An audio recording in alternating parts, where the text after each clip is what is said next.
All right. We are back live. Well, not live. We are back recording. Well, technically live on the recording. Technically. Hip Hop 95, ladies number one streaming hip hop station. We are back. The pod about nothing, radio show about nothing. Clearly, it's been such a long time. I'm super rusty. It feels like we're doing this for the first time. Excited to be back, though.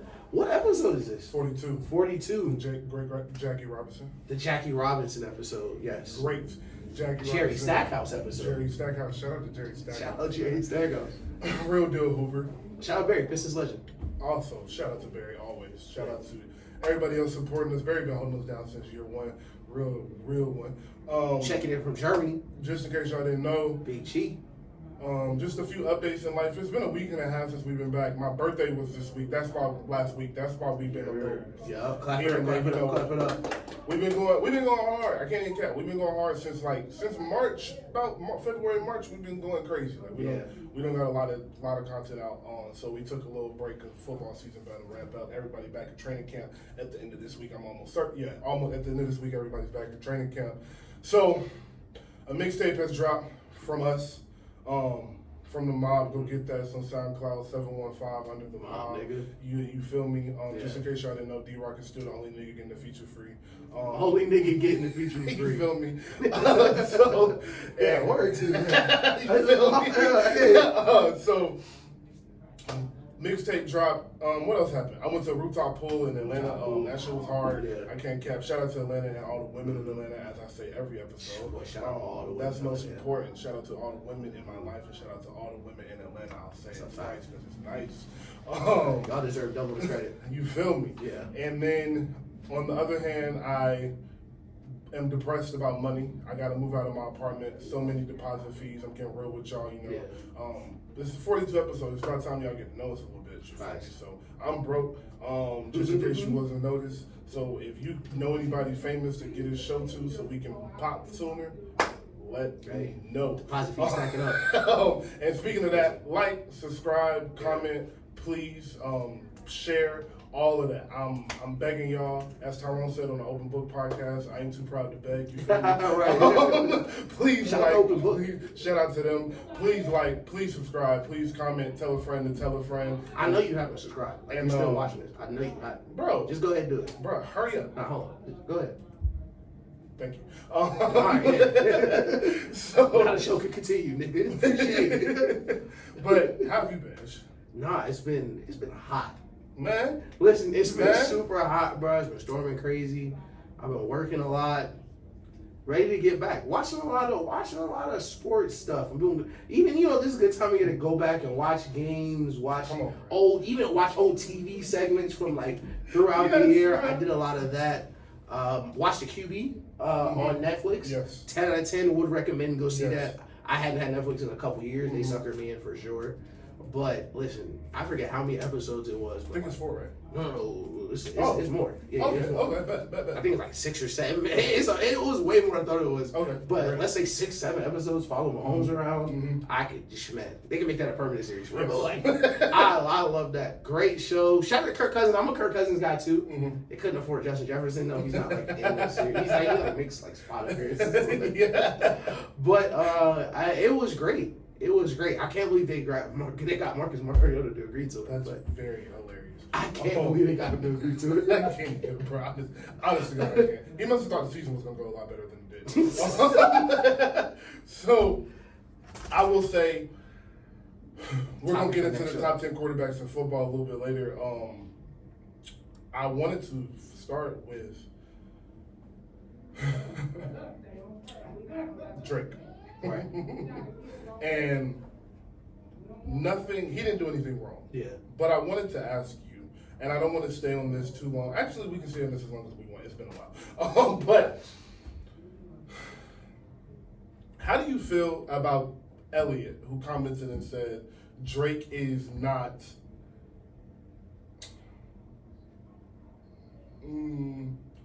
basically, to sum up what he's saying Drake is not as involved in hip-hop media as he should be. especially on the black side. He doesn't, when he goes and does interviews, it's been with the guys from Barstools, the guys from the other side. Bobby, who is a up-and-coming podcaster now, and a lot of people are calling her an industry plant. She is with a talent agency, but I will say she's been going viral on TikTok for a couple of years now, so this is not like some random girl that has just popped up out of nowhere, like Eminem's daughter, no disrespect, like you Eminem's daughter. Like, shout out Eminem. I wouldn't be doing anything but a podcast either. Like, shout out Eminem's daughter as well. Let's be real. Yeah, so shout out to her. If you see this, collab. However you take that. And my fault, Eminem. Nah, not my fault. Fuck it. Shout out Detroit. Shorty bad. What it is. Oh, speaking of that, Eminem performed. Oh yeah. You saw that at Escher? Yeah. Shout out Eminem, bro. He, I don't know if anybody. I have no idea when they did this. Just random Eminem fact. They got the extended edition of the Eminem show on Apple Music now. Oh, that's what you posted this morning. Yeah. Okay. That's from the Eminem show. There's like a couple extra songs, a couple extra freestyles. Okay. It's a G Unit. I posted the G Unit joint. Mm-hmm. That's the Ja Rule disc. Nice. And they were baking him, no cap. Yeah. Okay, I'm going back. Shout out Bump Heads. One of the all-time greats. Yeah. But he was basically saying Drake hasn't done a hip-hop media with a black source since Elliot, I think, since the 2018 Rap Radar interview. That's why I thought it was so interesting, this whole thing, because Elliot's the last guy. Yes. That's really got to sit down. Yes. And Drake hasn't done a serious interview also. Right. So I'll leave you with that. How do you just feel about that, Jim? I think it's tough. I think it's tough because I understand I understand where both sides are. I don't want to cop out that way, but coming from Elliot's side, who's been in hip hop for such a long time, who's seen so many people, I don't want to say be as big as Drake, but have came and gone on the throne, and how they handle it, whether it was Wayne, whether it was Ye, or it was Hove, like all the different people, how they handle it.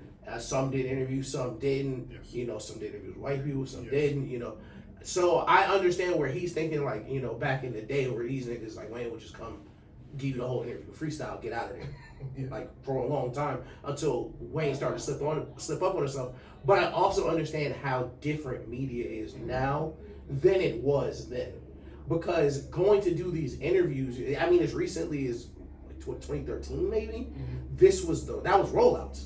Because that was the only way to really connect with the people who listen to your music, bro. 100%. But before social media, you would have to go through these magazines, you would have to go through these interviews, you would have to go other routes to get in connection with your listeners, let them know what type of album this is, you know, just let them know everything.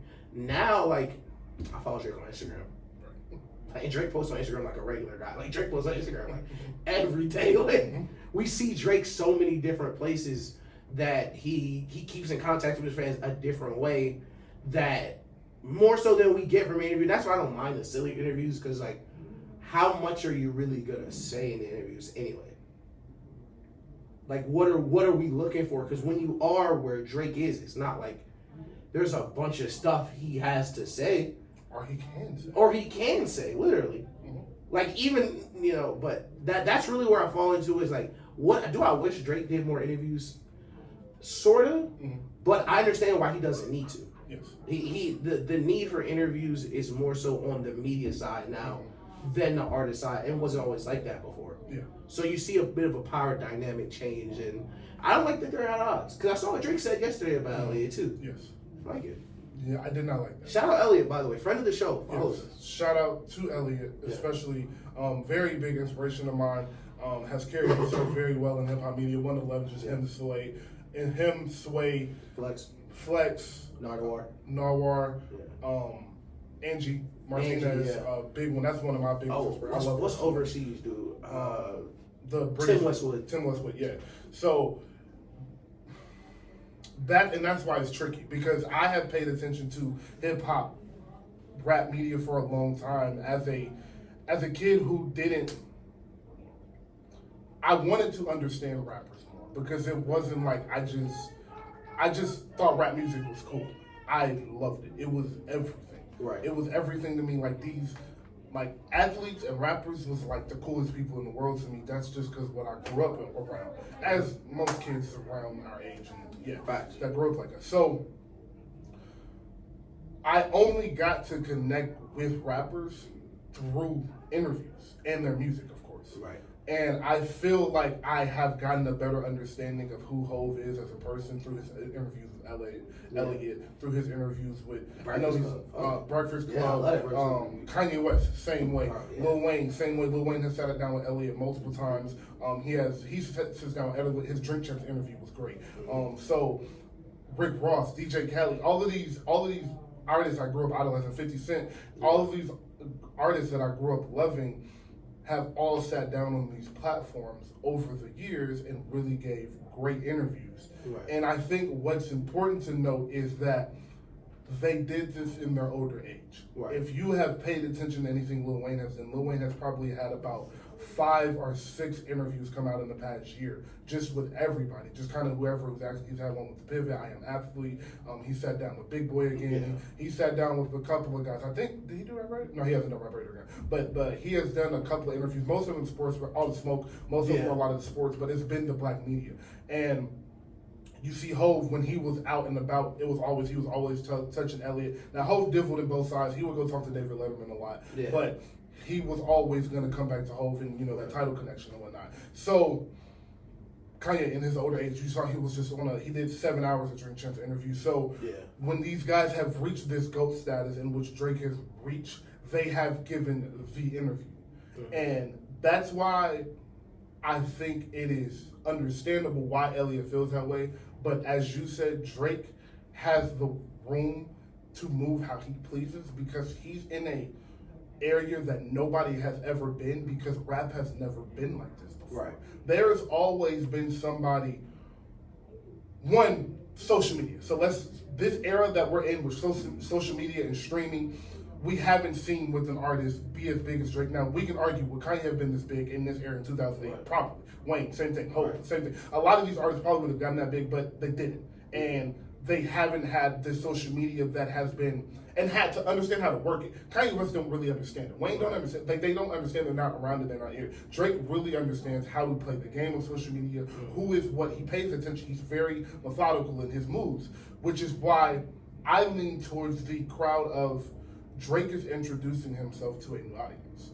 And whether we feel Drake needs to do that or not, he is. That is what he is doing. He sat down with Lil Yachty, who doesn't introduce him to a new audience, but it shows something different. Yeah, it definitely it adapts to a younger audience. Yeah. Bobby, a younger audience. Right. And a more diverse audience, I will say. You said white? Yeah, a white audience. So he is introducing the Barstool thing, another white audience. It's just getting him out and letting people see his personality. If we remember, Drake used to be an actor. So I think it was too soon to say that. That is a conclusion I actually came to. I feel like if Drake reaches, I think Drake is 36, 37. If Drake gets to 40, 41, 42 and still has not given anybody the 2-3 hour interview to really explain how he feels, what he saw, and how he's dealt with the success and whatnot, then I understand the complaint. But it's just like what are you going to ask Drake now that you don't know already? Right. And lastly, what I will close with is, do y'all remember how y'all spoke about Drake? Yeah. Do y'all remember that whole time where y'all called Drake everything? Couldn't rap, soft. Didn't look like a rapper, soft, don't believe none of his raps, ain't gonna work, can't talk, nothing. Don't write his own raps. Don't write his own raps. All of that. Y'all have used Drake as your clickbait to talk about him negatively this entire time. For his whole prime. Y'all have used Drake as your clickbait because you knew if you talk about Drake and you talk about him negatively, it's gonna go. It's gonna shoot up the charts. Yeah. And he knows that. And they've all done it. Every single hip hop media has talked about Drake in some kind of way to where it makes sense why it's probably rubbed him the wrong way. Yeah. So I think in a few years, maybe at the end of this year, maybe after this tour and the album and everything is out, he'll sit down and talk. I think it's only 2 people that have an option to get to him, and I think it's going to be Nori or I think it's going to be Joe Budden. And it leads me to think it's going to be Joe Budden because Nori took a picture with him, and we thought we were getting one. And I think they recorded one, and I think Nori said something that Drake didn't like. Or literally just something got said. Something got said that he didn't like, and he scrapped it. And it may just be, I think it's up to Joe Budden. At some point, he'll get the interview. So really, I 1,000%. Academics would be awful. I 1,000% agree. He be shaking the whole time. Yeah, literally. Like with the space that Drake's in, and Drake was one of the first. Well, at least for us, I remember one of the first people that skipped XXL. Yes. When everyone, the spot was easily his if you wanted it for a bunch of years, and he didn't do it. I don't think Nicki did it. I don't think Kendrick did it, but it was a bunch of them. Kendrick did do it. And so did J. Cole. Yeah, Nicki didn't do it. It was Nicki it was them two. They both didn't do it, but because they kind of knew where, I don't want to say where XXL was heading, which because it sounds foreboding, but like where print media was heading, where they don't really need that. Like, yeah, I grew up with y'all out. Like this internet is what's next. Like the people I'm making music for, they don't care if I'm in this magazine. And you know, Drake has been in this space, like in this rarefied air of where if something gets said that I don't like, people not gonna hear it for a grip. Because I remember when we was in high school, this is a crazy throwback. We was in high school when Kendrick dropped a Control joint. Drake was on Sports Nation that morning, and he was talking crazy about Kendrick live on TV, and they had it pulled. You literally cannot find it. You literally cannot find it anywhere of any part of that interview. It's scrubbed from the earth because that's how that works when you're that size. When that many people eat off you and that many different executives have a hand in your success because they gotta eat too. It gives them a lot less wiggle room. But I definitely agree. Like it's too early, bro. We're still in, denial. Believe it or not, we're still in the Drake era. Do whatever you want. This is still the Drake era, 1,000%. As he kicks off another tour, awaiting another #1 album. Once he reaches his end, whenever it is, if he then still isn't doing the interviews, that's when I'll be more uptight about it. But the story's not done being told. Exactly. Like we're gonna talk about the Steph Curry thing earlier about like what we talked about literally just before. Like, there's no reason to tell the story now. It's still stuff that he's doing. It's still things that he's planning. So I think once we reach the end, and two more things I'll say. One, it would be a lot different for me if Drake was giving a serious interview to these people. If you go watch that Bobby interview, it's nothing but jokes for a whole hour. It's damn near not an interview. And the Caleb Presley interview is not an interview either. It's jokes. So that's the #1. That's one thing. It's like he's just joking. Like this is content. So he's going to people who create content. Secondly, and this is kind of what we've been saying, but more specifically, because the story is not over, and like you said, he can't say a lot. Your interview with Drake, and if you go watch the Elliot interview, you can kind of see it even then in 2018, where, and if you have ever watched a Call Her Daddy interview like this, you'll be familiar with this. Like these questions are given to you. My publicist wrote these questions. These are the questions you can ask me. You can phrase them how you want to. You can ask them in the order you want to.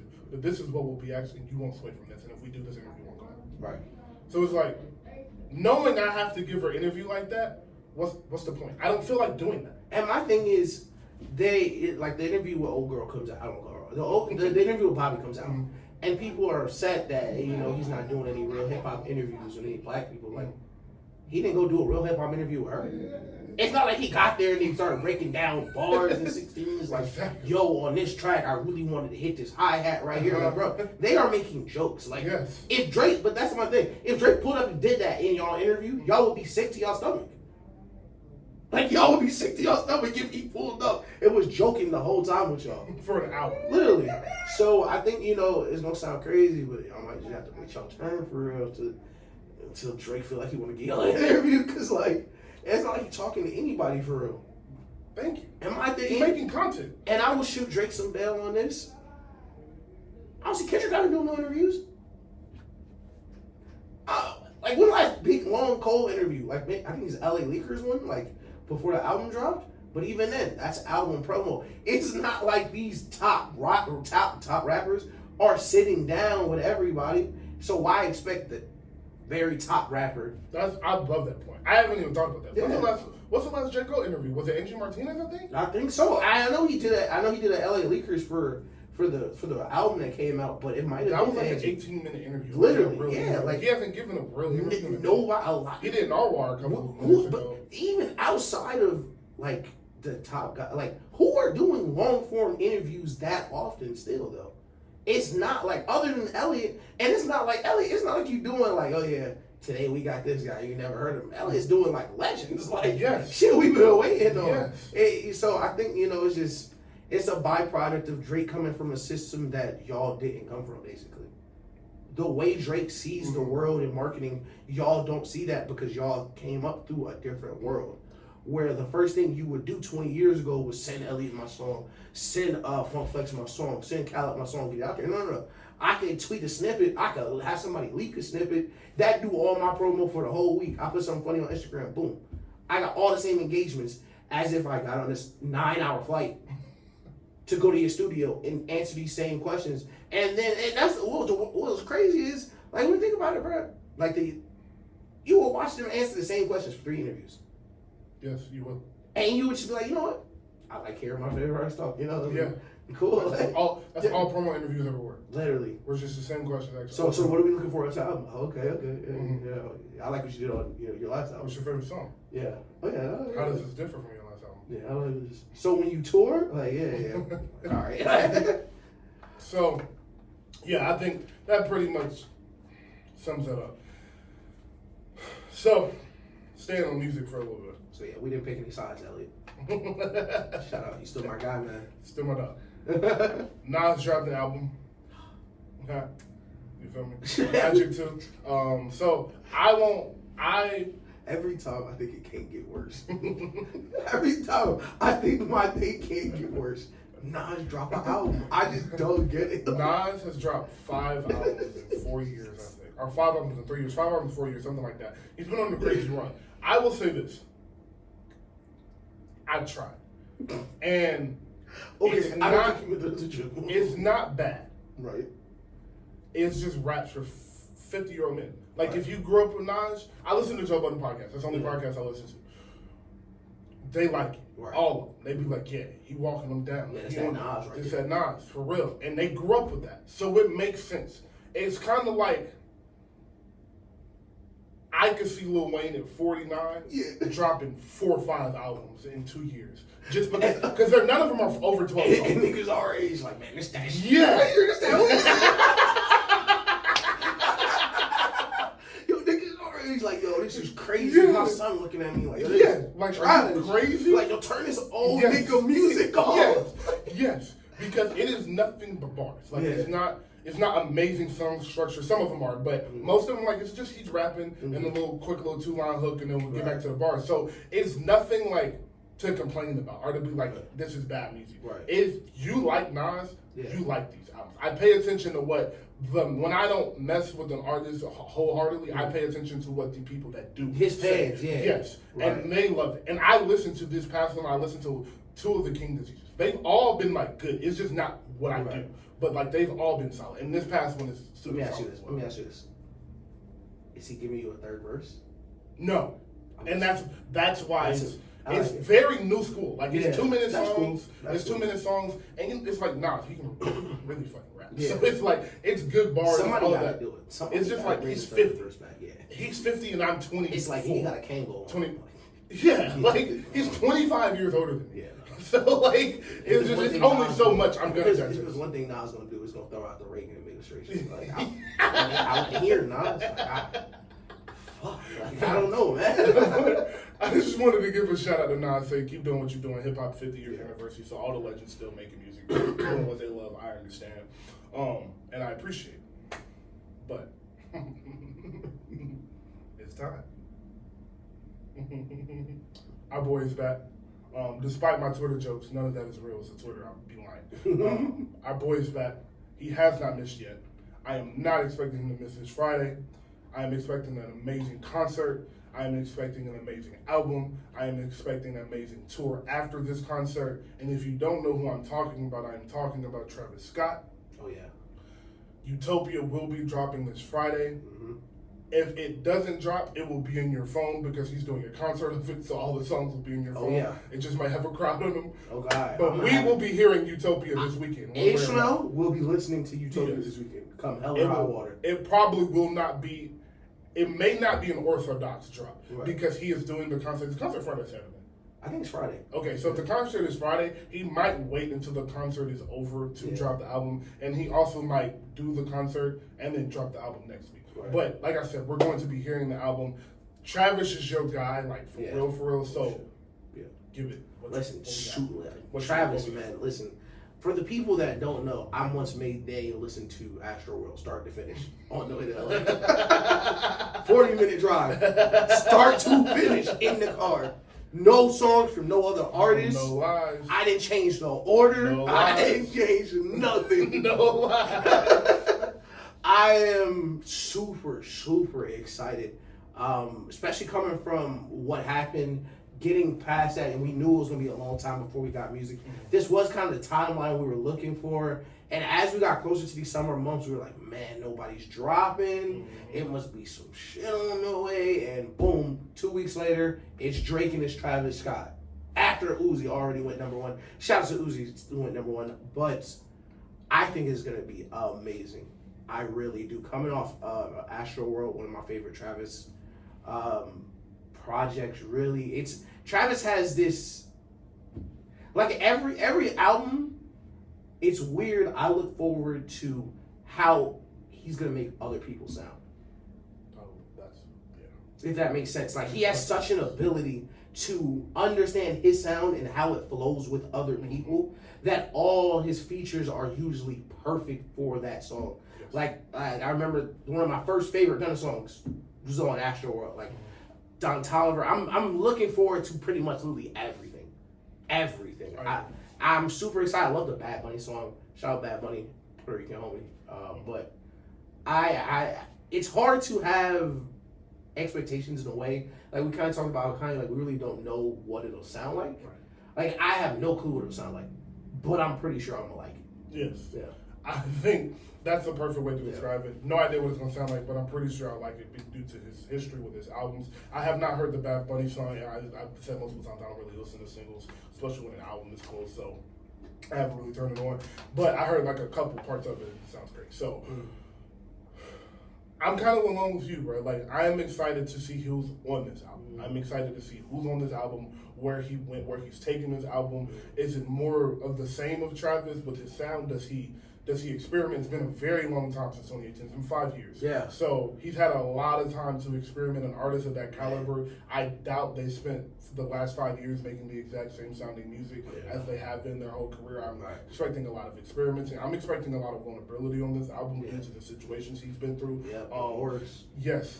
I think having a daughter, like, all of that is new, and we haven't heard his perspective on any of that for real, because Astro was made before Stormy was born or Wild Kim was pregnant, so we haven't heard too much on that.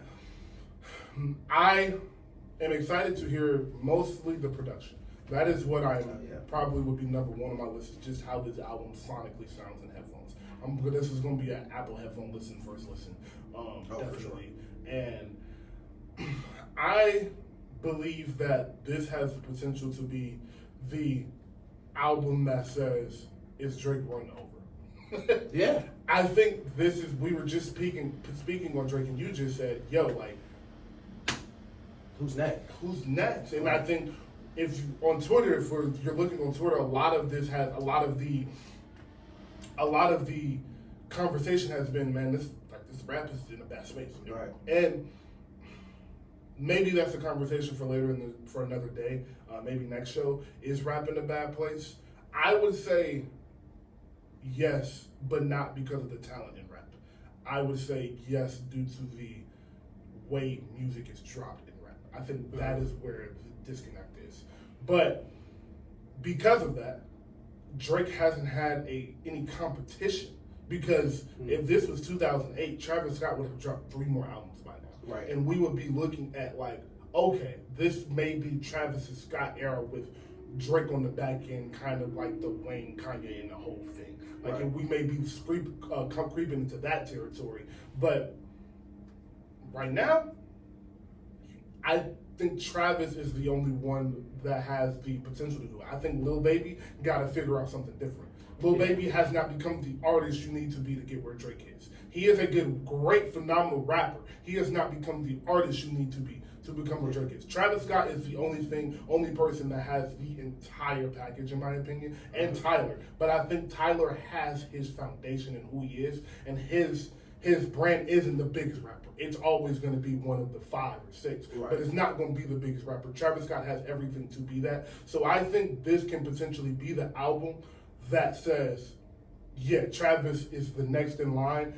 And because he hasn't dropped in 5 years, why I believe that can ring to be true is album in the next year and a half, and we're gonna be saying that because he's gonna sell 300,000-400,000 this album. He's gonna 100%. I think 250 is lowballing it. Like I think 250 is as low as it'll get. He hasn't dropped in 5 years, and I think Astro World did like 500K, didn't it?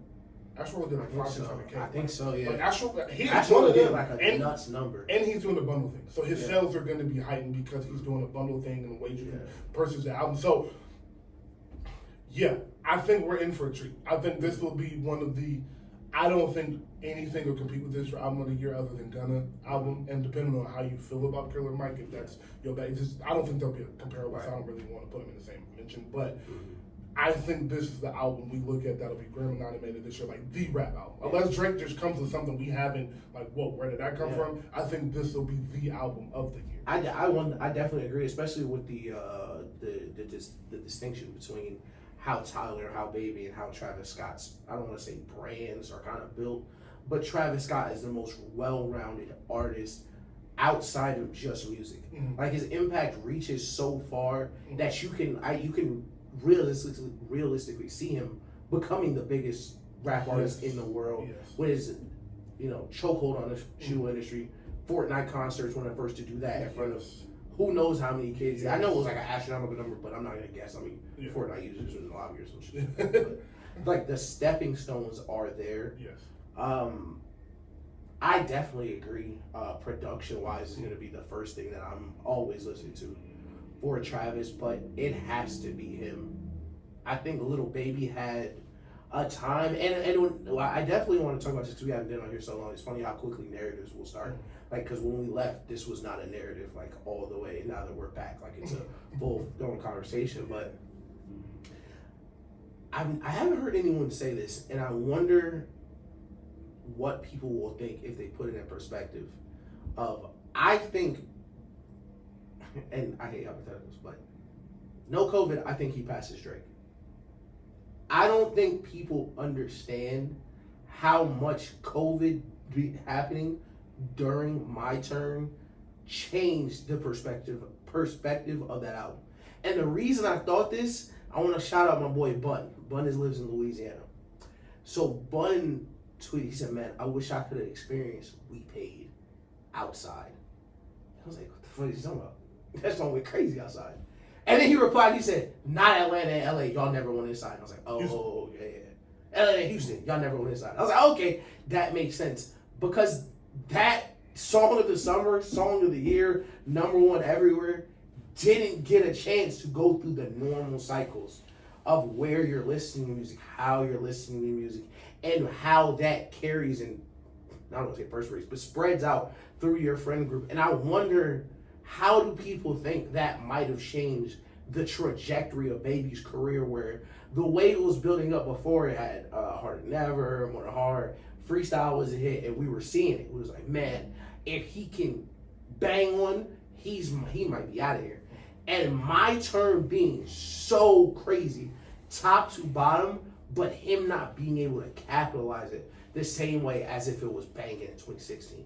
Or banging in 2014, where you could really be outside and make that the #1 song everywhere. How do you think that might have changed his growth? Because as crazy as it sound for Lil Baby, I don't want to say Baby has hit his ceiling, but he will never be My Turn again. No. Like, the songs for sure may be better. I don't want to say his albums will peak. His as an artist may be better, but like Drake said, that same hype don't feel the same next year. You're no longer, oh shoot, it's Lil Baby. It's, oh yeah, that's Lil Baby to start now. And once you hit that peak, that's kind of your ceiling in a way. So do you think without COVID being there that he could have made that leap, especially what was going on in the time with Drake?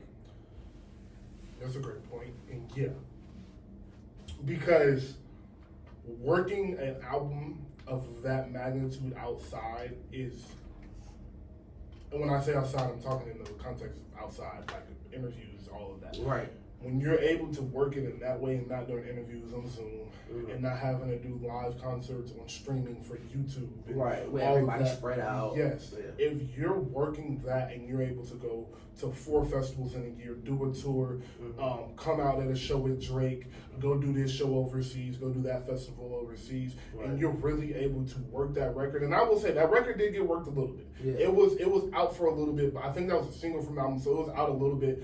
And it got worked a little bit, but not nearly the way it would have been if because it took a little to take off. Yes, too. yes. Like it was out. It wasn't immediate. It wasn't an immediate. Yeah, exactly. Mm-hmm. It was one of those. The album's so good, and this right here, like it was one of those. So I was thinking about it. It was like, man, Lil Baby making the same song. That's not what it is. Everybody loves Lil Baby's music. He's Lil Baby because he makes those type of songs.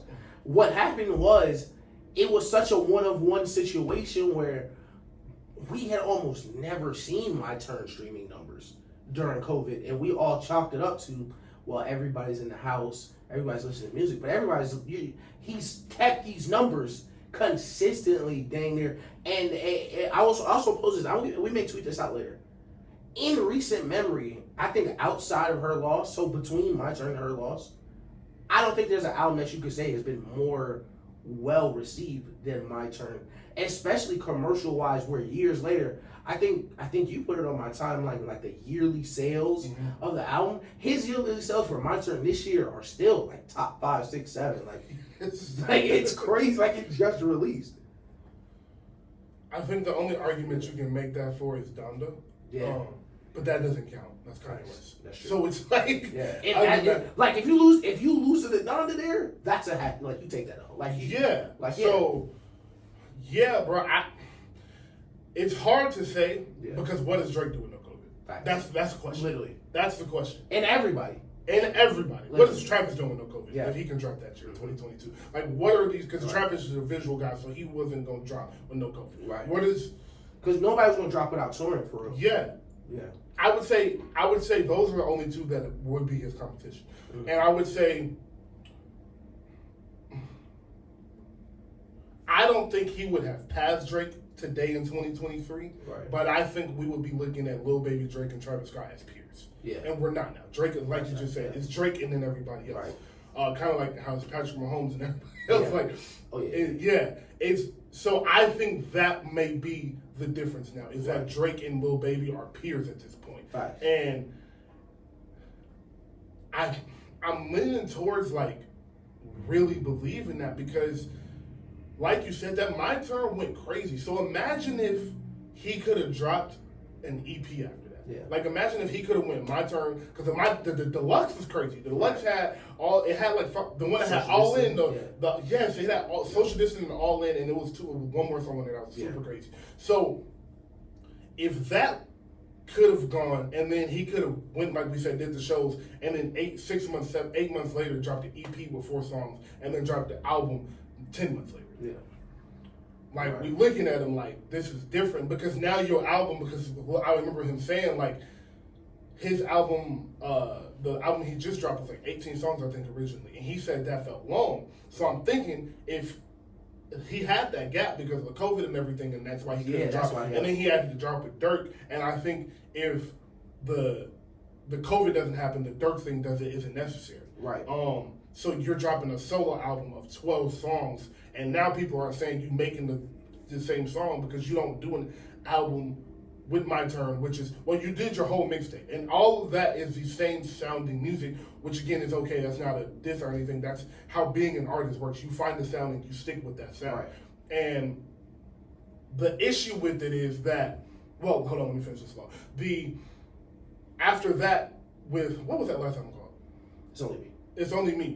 It's Only Me and the Dirk album, all of that, My Turn, the Dirk album and It's Only Me coming, all of that jumbled up together in the past 2 years was just too much. Right. And that's why people are sounding the same, because we've heard so much of you. Right. If you drop those albums 2 years apart, people aren't saying that. Yeah. And people don't have that issue. It's just that they all came back-to-back years. And lastly, when you hear people say all of their music sounds the same, that is due to the lack of diversity in their ability to make songs. Right. That is because Travis Scott music sounds the same. But he has such a diverse way of making songs that you're not going to say that about Travis Scott. Right. Lil Wayne music, a lot of his music sounds like you can put, like, he has different sounding songs on his album, but you can put his album songs into like 3 categories, right. 3 or 4 categories. Same with most artists. It's just about your ability to make a song that changes everything about the way we feel. So if you can only rap, like Lil Baby can really rap, and he has a little like auto-tuning voice thing he does on the hooks. Right. But he doesn't stray away from beat selection, and you can tell he hasn't worked with a lot of different producers. He hasn't gotten a lot in the studio with a lot of different people, and that is why I think people are having the issue with his music sounds the same. It's more so on his team and his label to put him in rooms with people that can help him grow as an artist. That's his problem. He needs to learn how to make better songs. Yeah. Because his rapping ability is there. Right. Yeah. Yeah. I just wanted to throw that out there because I definitely saw that a lot about like, man, yeah, he fell off, man. Yeah. It's over. Like, yeah, no, I wouldn't go that that's far. that's ridiculous. That's ridiculous. So, football, basketball. No, football. All right, so training camp has started. Before Ish is going to talk about the quarterback thing, I want to hear his breakdown of that because I haven't gotten a chance to watch it. Netflix. So I want Ish to talk about that. But real quick, I just want to ask because we haven't been back in football. Can you give me like 2 or 3 teams you really, not your team, but 2 or 3 teams you're just excited to see this year? Oh, easy. Seahawks won. Okay. I think the Seahawks might make the NFC Championship game. Enough. And another scary team in the AFC. Well, a different scary team on the other side who also may be in the championship game. Jacksonville. Okay. Calvin Ridley coming back, becoming the number 1 wide receiver. I think Trevor Lawrence will take the next step. Doug Peterson's crazy. Yes. And a third team that I'm really hopeful for or interested to see, I'm going to say New Orleans. As much as I do not want New Orleans to be really good. Yes. Playing a bad division. Derek Carr is a pretty good quarterback. That defense should be great again. Of course, Alvin Kamara is the best player in the league outside of Patrick Mahomes. But yeah, I think those 3. Yeah. Okay. All right, so I love the pick of Seattle. I like that. Oh yeah, I didn't even explain Seattle pick, but Take team crazy. Take team is crazy. So mine is definitely what is going to happen in New York. I'm so intrigued with Aaron Rodgers and the Jets. Yeah. That will probably be my number 1. My number 2, and I'm staying away from teams like my obvious people like the Eagles, Rams, like all the y'all know how I feel about them. But the Jets will be at the top of the list. Number 2. Yeah. And I like this team because I don't think they reached their full potential due to the injury to their quarterback. And that's Miami. I think that's a team that is a sneaky AFC championship. Their defense got a lot better, and their offense is their offense. If Tua can stay off the ground, Dalvin Cook. They're saying Dalvin Cook may go there. And I think they're going to get Dalvin Cook. Yeah. I think like his Miami. I think he's going to end his career right. Yeah. So if they get Dalvin Cook and that offense, that would be my second team. Third. And this is the young team I want to watch. You know, I love watching the guys up and down. The Carolina Panthers, ironically enough. Bryce Young, very excited about, and there's a second slash with this, but I want to start there. Bryce Young, I'm very excited about. They got a new coach in there. I'm so excited to see how he's changed the culture. Right. A year away from the Christian McCaffrey trade, and then you got away from your DJ Moore and you drafted a receiver. So I'm excited to see how they build their defense. Their defense was young, fast last year. So I'm excited to see how they grow from that. With a super, super weak division, I'm very intrigued on what they can do this year. And the slash is Chicago. I know I said no black quarterbacks, but I'm excited to see how Justin Fields grows because I think you saw a lot of greatness in him last year. I think proper coaching a proper offensive coordinator that plays to his abilities, and a number one receiver was all they were missing. They got Claypool so he can go be the whatever he wants to be. I don't even know if he wants to play football for real. But now they got a real number one receiver. They dropped a receiver. So I think those are the teams I'm really intrigued in, besides the usuals. I would throw Washington, whatever they're calling their team. And then that too. Eric Bieniemy going over there. It's a lot of crazy weapons on that team. It's a lot of weapons. And Eric Bieniemy's coming from a system where the guy under center, if he's bad, we'll be okay. But if he's good, we're going to be a contender. And with the talent Anthony Richardson has, I would be very wary of if they get off to a hot start in that division, and he starts putting dots together for Anthony Richardson, or even if he simplifies He's it. on the Colts. No, not okay. What's their quarterback name? Sam Howell. I'm talking someone who can throw the ball deep down the field. Like if he starts connecting these dots for him, that could be a very scary team. And the great thing about it is this wasn't a late hire. He's been there all off season. Like, in his ear, this is what I want to do. This is how we're going to change. And you got Terry McLaughlin over there. I might have butchered McClure. So sorry. And then, Chase Young, who hasn't turned out to be who we wanted him to be, but he's still a threat. And then, like you said, Curtis Samuel. And there's one more. Who's that third wide receiver? They have a good. They just got a wide receiver too, like this offseason. Josh Dotson. No, Johnson. Yeah. Yes, from TCU. Yeah. Yes, though their receiving core, it's going to be a battle in the NFC East because none of those teams. I think the Eagles will run away with the division. Yeah. The Eagles will run away with the division, but that second playoff spot is going to come from the NFC East because the NFC is so bad. Right. I think everybody else will have one team, and that'll be the team too. Question. Good segue talking about the NFC East. I'll let you with two. Do you think Saquon plays? And the second question is, do you think he should? No and no. Okay. So I think that was perfect. A segue into a segue. The running back topic is kind of where we also wanted to touch when we got into the NFL. So, but on Saquon, I don't think he should play because I don't think any running back should play. Right. That has not gotten their money. I think that should be a thing that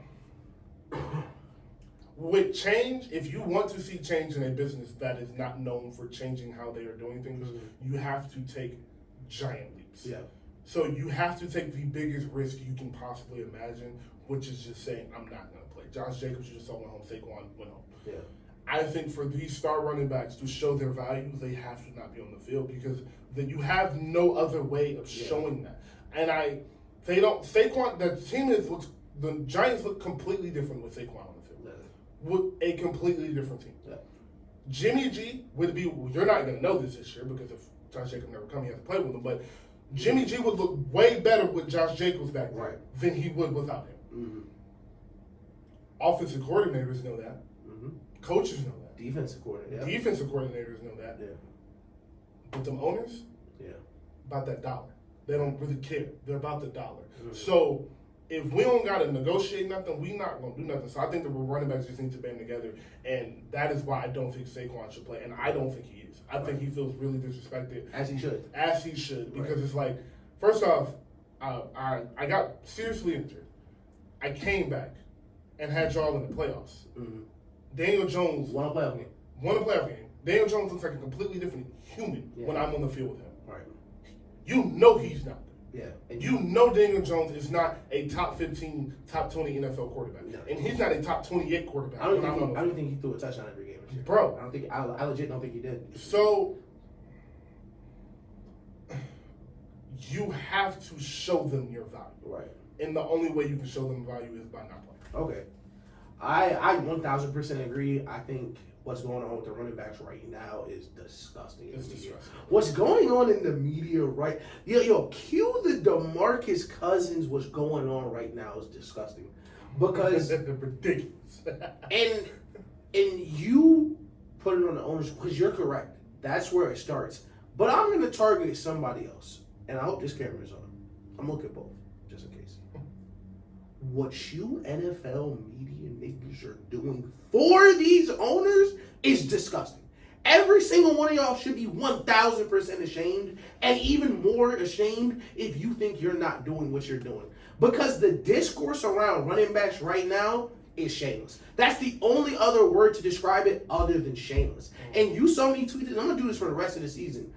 Anytime a position get paid, ask yourself, when's the last time a best player that wasn't a quarterback won a title?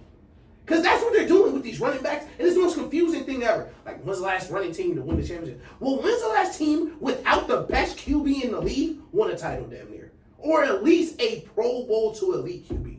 When's the last time they've won anything? And if that is the bar, let's stop paying everybody. Because the wide receivers get paid, don't affect winning. D linemen get paid, don't affect women. Linebackers, the Ravens just maxed, fully guaranteed a Roquan Smith linebacker. Didn't nobody else. Well, you better be Ray Lewis. No, nobody counts pockets until it's for running backs. And my problem is it don't make sense. Because and what's more shameless is when they put the list up, like last 15 RBs to win the championship. But what they don't put is the Chiefs ran the ball almost the whole game. How Joe Mixon ran the ball almost the whole game next to the championship. How Sony Michel scored in every playoff game for the Patriots. How all these teams had great running games because you gotta have a good 2018 Super Bowl, James White. James White had 3 tubs in the bowl. Like to act Isaiah like potential last year. Bro, went crazy. Because they're not Barry Sanders on the list, it's like, oh yeah, they didn't do anything. But you look at their performances, they all played great. Because you need a good running game. So to pretend like, yo, if you got a great running back and on a good offense, oh yeah, you're not going to win because no running backs win, that just doesn't make sense. It's so disingenuous. And to imply that, like, running backs aren't important because Patrick Mahomes and Tom Brady didn't need one is a respectable stance if there's 32 Patrick Mahomes in the league. Daniel Jones needs Saquon. Now, if Saquon played for the Chiefs, I'd be like, yo, you may be a little out of pocket right now. Mm-hmm. I watch Daniel Jones. Yes. And Daniel Jones just got 120 of them, right? Yes. What do we, y'all want franchise? Y'all want franchise tags? And okay, this leads to my real last point. Where the NFL Players Association at some point has to realize when enough is enough. Mm-hmm. And a lot of positions, and this is why the NFL owners negotiated this so beautifully. Because with the franchise tag, quarterbacks, cool. I'm getting top 3 market value. Wide receivers, tight end, every other position is cool because with the inflation, their bread is going up.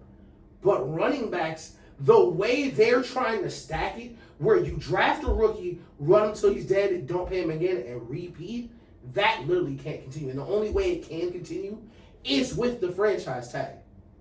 And it's the first time someone explained the franchise tag to me, I literally could not believe it. I can't believe it's a thing. Like, I have to play. It's the craziest I have to agree to this deal, it's no matter what. It's like, okay, this is my last deal. This is the last year of my contract. Unless y'all BS me and give me some trash, then I still got to play on a franchise tag. And then even after that, then I can go. Like, no. That has to eventually change. And I think what you're seeing out of these running backs right now might be the start of what really needs to happen. Oh, fingers crossed. Shout out to WGA. We're going to mention a strike today for the first time. Mm-hmm. Shout out to writer's strike. I think we're full force headed for a lockout. They need it. They have to. It's no other way because these players are. If it was James Conner, even Austin Eckler, I'm like, you play with Justin Herbert, it's like cool people in that offense. I understand if they don't want to play you. But Josh Jacobs was the best running back in the league last year. Saquon was the best player on your team last year. Let's not even, not best skill position, the best person on that roster was Saquon. Oh, and you're not going to pay him? Cool, and I 1,000% agree with you. Let's see how y'all look without me. Since I'm everybody's like running backs to win championship. All right, let's see Daniel Jones do it. Go ahead. Go be Patrick Mahomes. Go do it. Go be Tom Brady. Go do it. Because I think people forget that Peyton Manning also played with a Hall of Fame running back. Kurt Warner played with a Hall of Fame running back. There are teams that need great. Tom Brady played with an amazing running back. I don't think Dylan's in the Hall of Fame, but Dylan was amazing. Like, it's not like so was Kevin Falk. Yeah, like Eric Blunt. Yes. Won a couple of Super Bowls. Yes. It was amazing. Yes. Like, it's so frustrating, especially for the way the running backs have to play. They play the easily most violent position, where their careers, their contracts kind of have to be different than everybody else's because they know their shelf life is already different. But for a guy that's in his prime, don't get hurt, and carries you the way someone like Josh Jacobs or Saquon does, well, Saquon is hurt, but more so Josh Jacobs, like, oh, okay, so it don't matter what I do. Exactly. So it just doesn't matter what I do. And the response is always, well, they had Josh Jacobs last year and they didn't go nowhere. Okay. Let's see what let's see what happens. Let me show you. Where are they going this year? Look, that's the thing. I'll show you what nowhere really look like. Come on. Because you think that looked bad? 7 games, Brian Dable. Look, we win 9-10 games with Saquon. Brian Dable, coach of the year. We get to the playoffs. We won a sneaky game. Saquon not there. Your family's moving. They're cleaning house. Because the difference between winning 10 games and winning 3 is the difference between you having a job next year, whether or not you are a coach in this league next year. We got to stop pretending that all 32 teams are like Super Bowl or bust every year. It's maximum, let's say, 15 teams, and that's saying a bunch. That's sport. Generous. At the start of the year, it's 15 realistic teams. We go, if things go this way, Kirk Cousins play out of his mind, this could happen. Those other 17 teams, bro, we trying to stay afloat. We're trying to get closer. We're trying to get closer. So it's so counterproductive to me where, like, the Raiders, you're going to bring in a trash quarterback. But we're not going to pay the most valuable person on our team after we just maxed Devontae Adams. Everybody's like, yo, the Raiders are so bad. How come Devontae don't going to wear that? And he already got his bread. And then what's going to happen in week 7? All right. When y'all ain't won a game or y'all won one game, is why is it trade? 1-6. Yeah, he don't got to be there no more. Trade. Yeah. I'm done. Because you know what diva wide receivers do? Because that's the thing. This might be more interesting about the NFL and the NBA where, like, the different positions' shelf life are so different that they get to act a little different. Because Devontae could legit be like, I'm straight trading. Fuck it. And not come back. And he got plenty of years to relax and go play for another team. And he one of the 3 best receivers in football, so somebody gonna take him. You know who don't demand trades? Paid running backs. When's the last paid running back to 1 out? When I was growing, so back in my day, Chris Johnson, AP, them niggas got paid and carried their franchises. When's the last running back? I'm old enough to remember AP winning MVP. And carrying us into the playoffs. And carrying them to the playoffs. I remember when Brett Favre teamed up with AP. And they almost got Super Bowl if it wasn't for somebody cheating. Like, to say, like, oh yeah, we can't pay y'all because they don't run it back winning the Super Bowl. Like, all right, bet, so let's just not pay nobody. That's the most important point to me. Is we not going to pay him because we don't win the Super Bowl. All right. So who do you pay? Yeah, who do you like pay? you said, who do you pay? The quarterback? You don't pay nobody else but the quarterback? Right. And the offensive line? Because obviously, who are we paying, bro? Like, and it's so stupid because you're building a team. Yeah. It's football, bro. It is 40 players play in a football game. 40 different people play. No one position wins you a Super Bowl. That is so stupid. But if you have one of the best 5 players at a skill position, your chances of being great are heightened. That is just that simple. We'll take the Dolphins, who we just spoke about. If they get Dalvin Cook, they're an 8 to 11 win team right now. If they get Dalvin Cook, you are looking at them like, God, they might get to the AFC Championship. Literally. Just because they can realistically hand the ball off to Dalvin Cook 17 times, and Dalvin Cook having a 17-yard, 120-yard game might get Tyreek Hill wide open at the end of the game. Yeah. And it's a team game. So no running back has not carried his team to a Super Bowl, but no other position ever has. So, unless you're, my thing, if your plan is to have Patrick Mahomes, you shouldn't be a GM. Because not another one coming. Caleb Williams looks like he might do. Like, Caleb Williams does some Patrick Mahomes stuff, like, man, he might be Patrick Mahomes. And he's 3 inches shorter and 60 pounds less. There's no holes in Patrick Mahomes' game. He's big, strong, fast, reads the defense, can throw both ways, off platform, and needs no wide receivers. Like, we just watched the Super Bowl, bro. It's a copycat league. So if we were to copy the Chiefs blueprint, we should trade away our best wide receiver. Draft all rookies on defense, start them. Draft rookies on offense, start them. Don't pay wide receivers, start bums, and just go out there and win. How? The 27th best receiver in football. Literally. let's just go win. Okay. We'll add the best tight end there. Yeah. Well, you get him. Yeah, you get a one elite tight end. That's crazy. The Falcons the only one following the Broncos.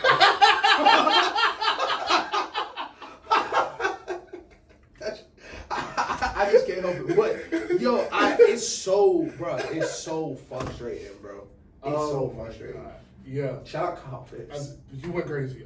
Yeah, that was it. You said everything that needed to be said. And lastly, the last thing I will say on the running back thing is, look at the 49ers after they got Christian McCaffrey. They looked unbeatable. Literally. With a rookie 7th round quarterback. Bro, Mr. Irrelevant.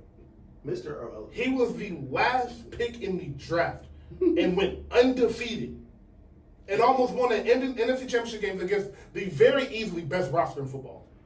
And the thing is, bro, he got there mid-season. He got there mid-season, bro.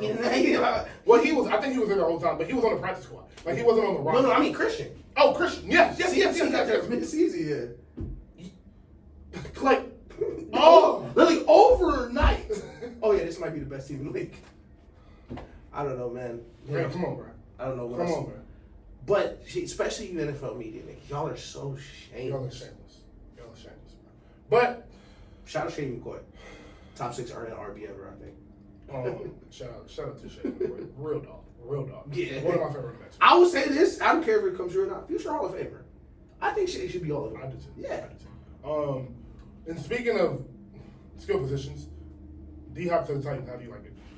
I love it for D-Hop. I love it. The Patriots fan in me hurts. Like, yo, you don't want to come take less to play in New England and not have fun for the year. Like, I'm not, give me the $20 million a year. I mean, right?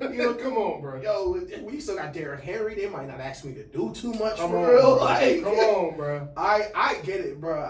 It's either that's the thing. It's either go to it's either really ring chase and take this vet minimum to play in Kansas City, or go get paid. Yes. I don't want you to get stuck in the middle. And listen, the Patriots fan, I'm gonna step back, be objective. You go in the middle, you take $10 million, you could have got 13. Come on. You go play in New England, it's cold. Yes. Bill Belichick yelling at you. Mac Jones not the best right now.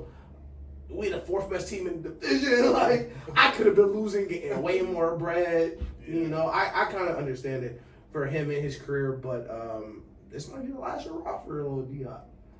It's a good way to go out, though. It's a good way to go out. Making $20 million a year. Right. I see people comparing him to Andre Johnson and Julio Jones and all of them. So different from that. I understand the joke. It's a great joke, but so different from awesome. Yeah. And honestly, if you forgot, Andre Johnson was a dog. I just want to throw that out there. Like, dog. Yeah. So, DeAndre Hopkins is in the prime of his career. I think Tennessee got a lot better. Yeah. Because we know who Derrick Henry is and what he does. Mm-hmm. Them having a real number 1 receiver. We always speak about a real number receiver coming in, and the number 1 receiver, that's the number 2 receiver, gets to actually be a number 2 receiver, and it changes the whole dynamic of the offense. I think this is going to help Tennessee a lot, and we'll be looking at them probably as a 6 or 7 seed in the playoffs this year. Listen, that AFC season could be disgusting. That AFC is going to be disgusting. It's going to be nasty. Because Treylon Burks is really good. Yeah. Jeez. I didn't even think about that. And it's 12 teams in the AFC that can make the playoffs? More. You think it's more? Yeah, because knock on wood, it's 4 teams in AFC East that can make it. At least 3 in the AFC North that can make it. And 4 in the AFC West? Yeah. That's and 2 right and 2 in the South with Jacksonville and Tennessee. How many is that? That's 14. That's crazy. That's crazy. Yeah. And you said how many in the AFC North? 3 minimum. That's Cleveland, Baltimore, and the Bengals. Yeah, and the Steelers are never bad. Never bad. They're never bad. Never bad. So, they should have been terrible last year. They won 9 games. Yeah, they're never bad. Kenny Pickett get another year under his belt. That defense getting TJ Watt not going nowhere. Yeah, Minka not going nowhere. Yeah, it's 16 playoff teams in the AFC. That's what I'm saying, bro. Listen, that AFC boy. AFC is like the West, dog. Like what? Mahomes sweep through there one more time. I'm gonna know something. I'm really gonna know something. Look, he get through there again back to back and beat the Eagles or the 49ers again. Look, I know Brady got 7, but like we gotta be honest about something. I'm so comfortable. I'm so I'm so reserved. I forget what I saw him do. It was in the documentary though. I saw, bro. It's so funny. So this is a perfect segue into the documentary. Yes. But the quarterback documentary on Netflix, definitely recommend go watch it. 3 different quarterbacks. They do a bunch of different episodes with them. They take you throughout like almost the whole season. Like Kirk Cousins, Marcus Mariota, Patrick Mahomes, and you get to see kind of the different levels of quarterbacks. Yes. But it's so funny, and I said this after like the second episode. It's so funny watching Kirk Cousins and Marcus Mariota prepare for an NFL game compared to what Patrick Mahomes do before an NFL game. Like it really makes you understand how unfair it is. It's like if Steph Curry was 6'8", kind of. Yeah. They're talking about the different defenses, and Kirk Cousins talking about this 49er defense. Like, man, they got so much. They got Nick Bosa here. They doing the reps here. Yeah, we got to move Justin. Mahomes gave him like 35. Like, blew the doors off of him. And it's just another day in the office. Like, for him, bro, the regular season, it's crazy. We're, 5 years in? Mm-hmm. The regular season's already boring. Think about that. He's saying 5 years in, and it's AFC Championship game or Super Bowl. It's never ended before that. So then week 6 when he's warming up, doing the little jump routes before the game, like it's kind of just like another day at the office. And then they cut to Marcus Mariota fighting for his life. Like, fighting for his livelihood on the other side. It's such a crazy song. Like, Mahomes be at practice. It's one of my favorite episodes. They showed the day of practice where, like, Andy Reid, like, I think they said they do it once a month or whatever, where he lets the players run practice. Like, they do their plays. Okay. And Mahomes, like, yeah, this was my play. They showed him throwing a little touchdown in the game, walking, 20 minutes later, Marcus Mariota pick 6. It's really that hard. It's that hard. Yo, it's so crazy. I cannot believe he agreed to it. Oh my! I still can't believe. But the gap. So that was just a little quick thing on the quarterback. But we wanted to talk about top 10 QBs. Mm-hmm.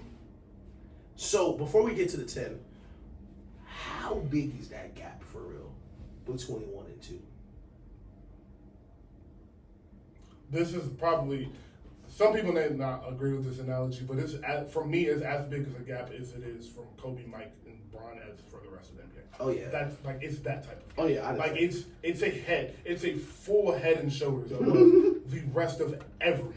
Dog, it's so crazy, especially how football is. Like Brady kind of warped our perception on like how much you should win. Yeah, like Patrick Mahomes kind of already did Ben Roethlisberger's career. Yeah. Remember, Patrick Mahomes really already did a Hall of Fame career. Yeah. He's working on another one this year. This is the start of a new Hall of Fame career. That's what's so crazy. That is stupid. He's already stupid. It's dumb as fuck. You want me to take another 5 years right now? His 5 years versus this person's entire career. Him or Peyton?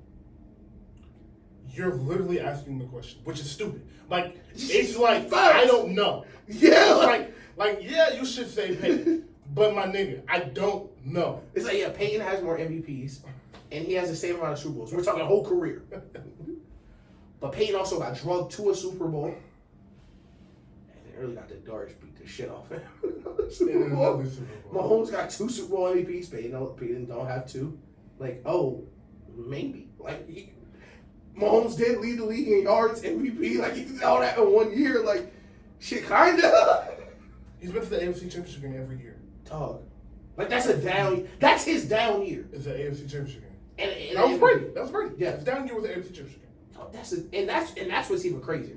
And that's, man, shout out to Tom Brady. Listen, I love my GOAT. He said we're going to leave with something. You've only lost to Tom Brady in the playoffs. Oh, and Joe Burrow. Shout out Joe Burrow. But yeah. That's it. Like, ain't nobody else really got no chinks in the armor for real. Like, everyone's like, man, Josh Allen's right there. Is he? He's not. He's not. No. He's not. Not. Stop saying it. And then the Bengals game this year, it's like, man, Burrow might be right there. And then you're like, well, it is Jamar Chase and T. Higgins.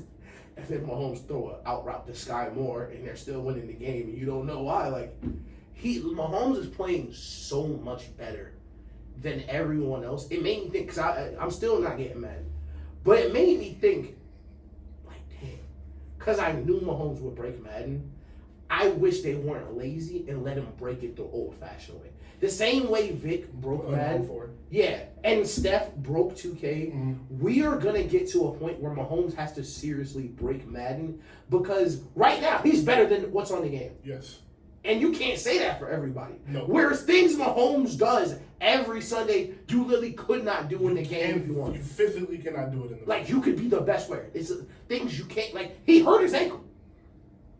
And then did a jump pass to win the game off the other foot in the pocket. Same game. Like, there's no button for that. Other people can't do that. It's ridiculous. It's really insane. So we'll be doing our list 2 through 9. That's what the intro is when we do our list. 2 through 9. So I will start with my list. Top 10 quarterbacks. This is ridiculous. So go straight and then we'll explain after because I do want to talk about this for a minute. But top 10 quarterbacks. So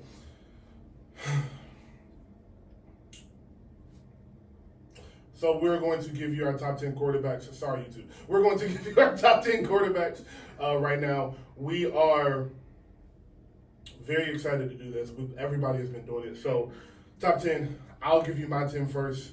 At number 10, and this is risky, but I'm going to trust him for one more year only and one more year. Russell Wilson. At number 9, I have Deshaun Watson. Mm-hmm. Number 8, Justin Herbert, who I think has become, never mind, let's get there. 7, Aaron Rodgers. 6, Trevor Lawrence. 5, Josh Allen. 4, Jalen Hurts. 3, Lamar Jackson. 2, Joe Burrow. And 1, of course, Patrick Mahomes. Right. Perfect. I'll do mine. I'll go ahead. I'm going to start 10.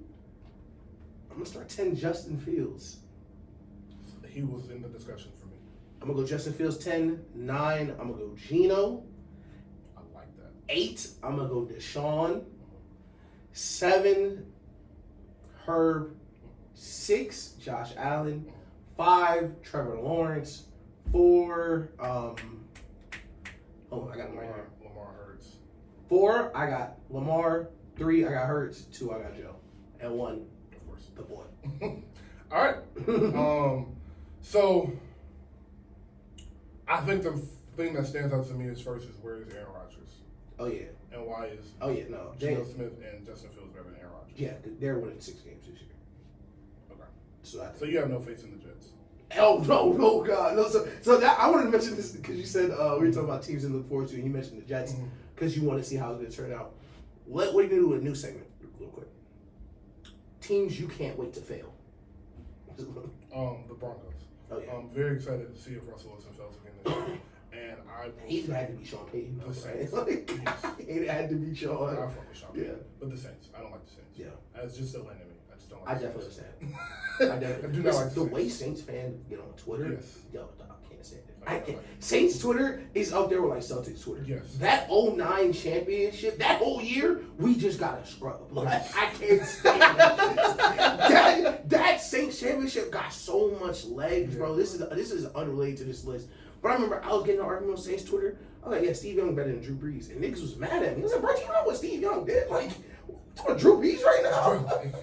Oh my God. But I can't stand Saints fans. Back to teams I can't wait to hate on. I can't wait to see the Jets fail. I can't wait to see Aaron Rodgers fail one more time. Like, it's become one of those, especially now that Chris Paul's on the Warriors, I kind of can't look forward to him failing. I kind of hope he can't. Like, hopefully he fails early in the year or something. But I am just so ready because we talked about the teams in the AFC.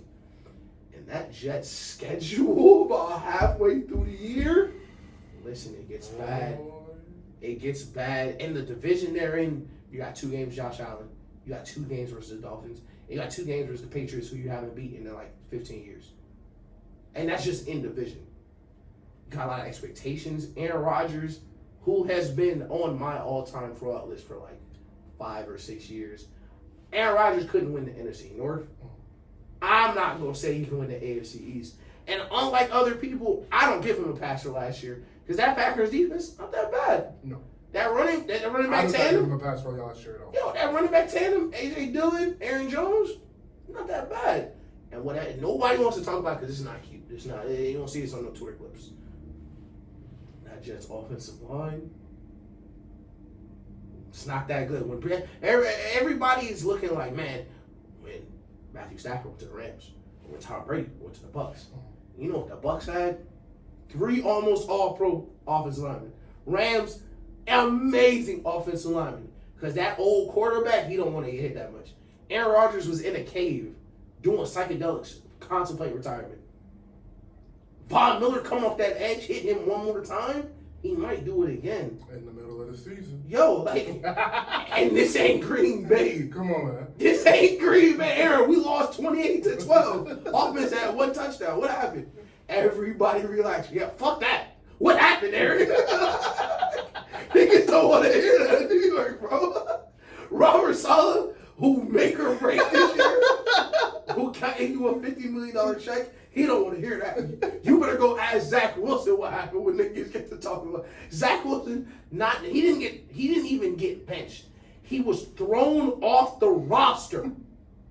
They took him off the active roster for the game. Like, they really erased him. It said, there's no way you're stepping on this show. So, yo, even if the nigga we replace you with get hurt, we don't want you to come back. Oh, my God. Like, I cannot wait for them to fail. I definitely got Geno high because I think, man. I like the Geno pick. I think I might got Geno 10 in front of Russell. Bruh. For real. I think that may be the one change I make to the list. I'm blanking on bro name from Ohio State right now, but he is a stud. The wide receiver they got in the slot now. Yes. I'll figure it out. What's his name? Amazing player nonetheless. Somebody's watching this right now. Like, I can't believe what you're doing, but he's amazing. He was in Ohio State for a couple of years too. Jackson Smith. Yeah. JSN. Bet. JSN, yeah. Like, JSN is crazy. I always pay attention. And you know what? For better or for worse. Because basketball's kind of different. Like, they always send that Cam Reddish video around because that's high school. But college, I remember when Devontae Smith was at Alabama. And niggas was like, oh yeah, it's Waddle. Oh yeah, it's Ruggs. Oh yeah, it's Judy. And they was like, you know who it is for real? It's that nigga Devontae for real. Mm-hmm. It's really him. Mm-hmm. And that's what happened at Ohio State. Ohio State, they're like, man, it's really Wilson. And they're like, man, yo, JSN used to work them niggas. Yeah. So and now it's Marvin Harrison. Bro, hey, yo, what they saying about Marvin Harrison right now? Bro, they saying Marvin Harrison should be in the NFL right now. They say he like Randy Moss. I was like, yo, what is he doing in practice, bro? The updated comp is actually Jamar Chase. We don't talk about that enough. How Jamar Chase was a freshman frying AJ Terrell face off. And AJ Terrell was a lottery pick. Bro, Jamar Chase was so good. That year he realized they weren't going to be judged. He was just not going to play this year. Yeah. He was like, nah. There's no reason. Right. He was really a kid smashing. Like AJ Terrell was an NFL player that same calendar year. They seemed like a good NFL player. Yeah. A really good NFL player. Shout out AJ Terrell. Great DB right now. I remember Jamar Chase stuffing his head into the dirt, like on the way to a touchdown. Bro, he was special, bro. Yeah. Those highlights from that game look ridiculous. Like they look ridiculous. It look like it's crazy, especially the context. Because especially for us, for niggas like us who don't watch college football, we were booting up them LSU games like, man, this is Alabama. Like, this is UGA. And they was just putting belt to ass right. It was nothing. Slap. Yeah, we gotta talk about that team one day. We will. That's the best team ever. Do you think so? 0-1 Miami is ridiculous. Oh yeah. That's always my answer. That 0-1 Miami roster is ridiculous. Let me clarify. is that the best season ever? I would say yes. Okay. If that, yes. The records that were put up that year, the numbers that were put up this year, look stupid. I think they beat 7 of the top 10 teams. Yes. I think I'm almost certain that's it. And they won the national. They put 60 in the national championship. 60. They beat the shit out of niggas, bro. But that Alabama team too. One of the best teams. That Alabama team was crazy, and they beat the shit out of them. That Alabama team right now, you put them back. Championship. Easy. Like, easy. Man. Bro, like that receiving core right now, best receiving core in the league. Easy. The names on that team, Henry Brooks, Jalen Waddle, that's the best offense in football right now. Literally. Damn near. Like, that's crazy, man. So, the quarterback though, real quick to touch on that. I want to play win-loss with Jets with you, real quick. But on the quarterback, I want to talk two things, so we can post these clips. Justin Herbert, and I want to explain why I want to talk about Justin Herbert and Josh Allen. Right.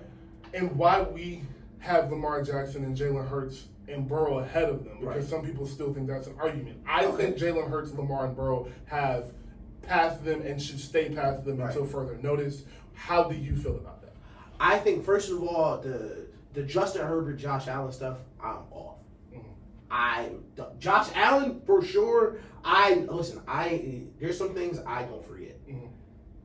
And you throwing that fumble backwards your first playoff game told me what type of man you are for real. No disrespect, you may be a great guy. I'm not saying you like a coward or anything, but it told me right there, your decision making as a quarterback is your strongest asset. Yes. And that separates quarterbacks who play 20 years from quarterbacks who play 0, quarterbacks who win 7 Super Bowls, shout out Tom Brady, quarterbacks who win 1 or 2, shout out Brett Favre. And what Josh Allen has is a complete lack of control. It's kind of interesting, and I'm glad you asked about these quarterbacks together, in comparison to Justin Herbert.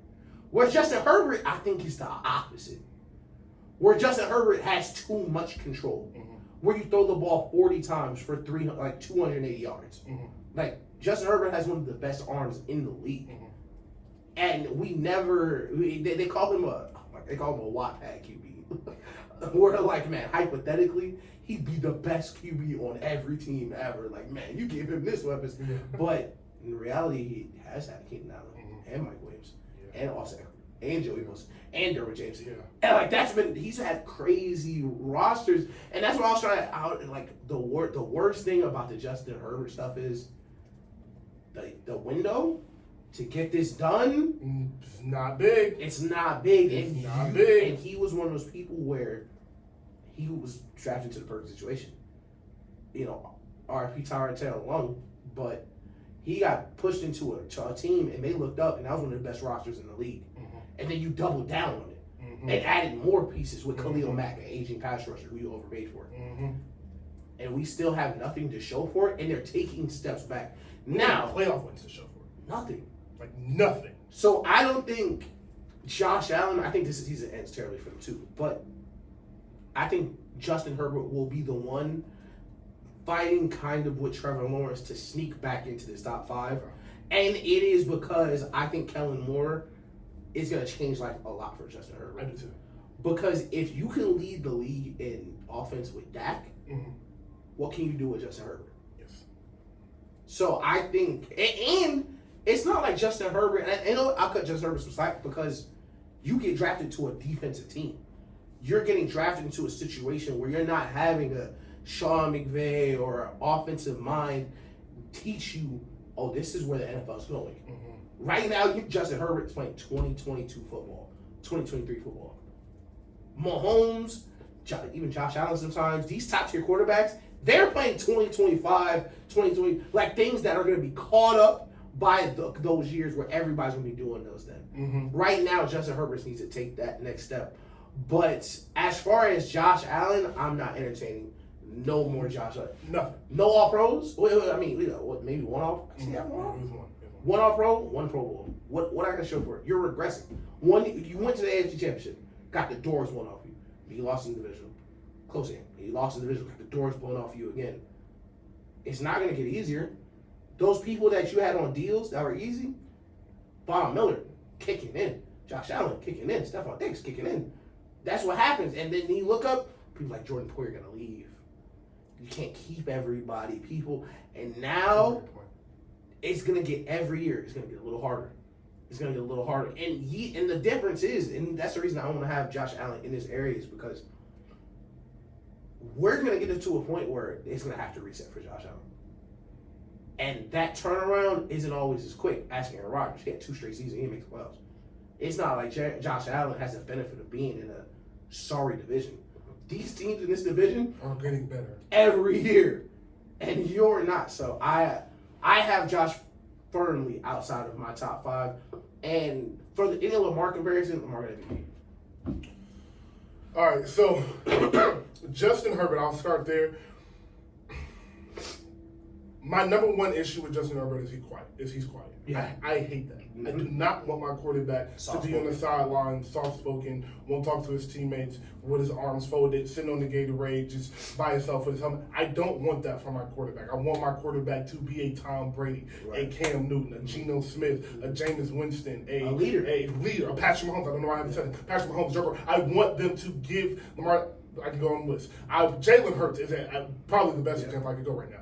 I want them to be the voice. I want them to be proud to be speaking for the team. I want them to be proud of being the voice of this team. When you hear Jalen Hurts speak, he's speaking for the Philadelphia Eagles, not just for himself. Yeah. And you can see that he takes that with pride. When you heard Tom Brady speak, he spoke as the leader of the New England Patriots. When you heard Cam speak, you heard him speak as the leader. So when you have these quarterbacks that are quiet like him, like Marcus Mariota, they never connect with your team. And you are supposed to be the heartbeat. Kyler, you're supposed to be the heartbeat of this team. And that's why I think, as I said last year, he will have a Matt Ryan career. He will put up excellent numbers all throughout his career. He might get to a Super Bowl off a good year. He might win an MVP, but we're going to be looking at him his whole career like he should be a little bit better, and I think it's the intangibles. And that's not a slight. Matt Ryan wins that Super Bowl versus any other team. Yeah, no. This is not a slight at all. No. And keep it funky. If he went it that way, it's a lot of interesting questions about Matt Ryan. If he go, a lot of disgusting questions. He go MVP 35 points in the Super Bowl blowout. There's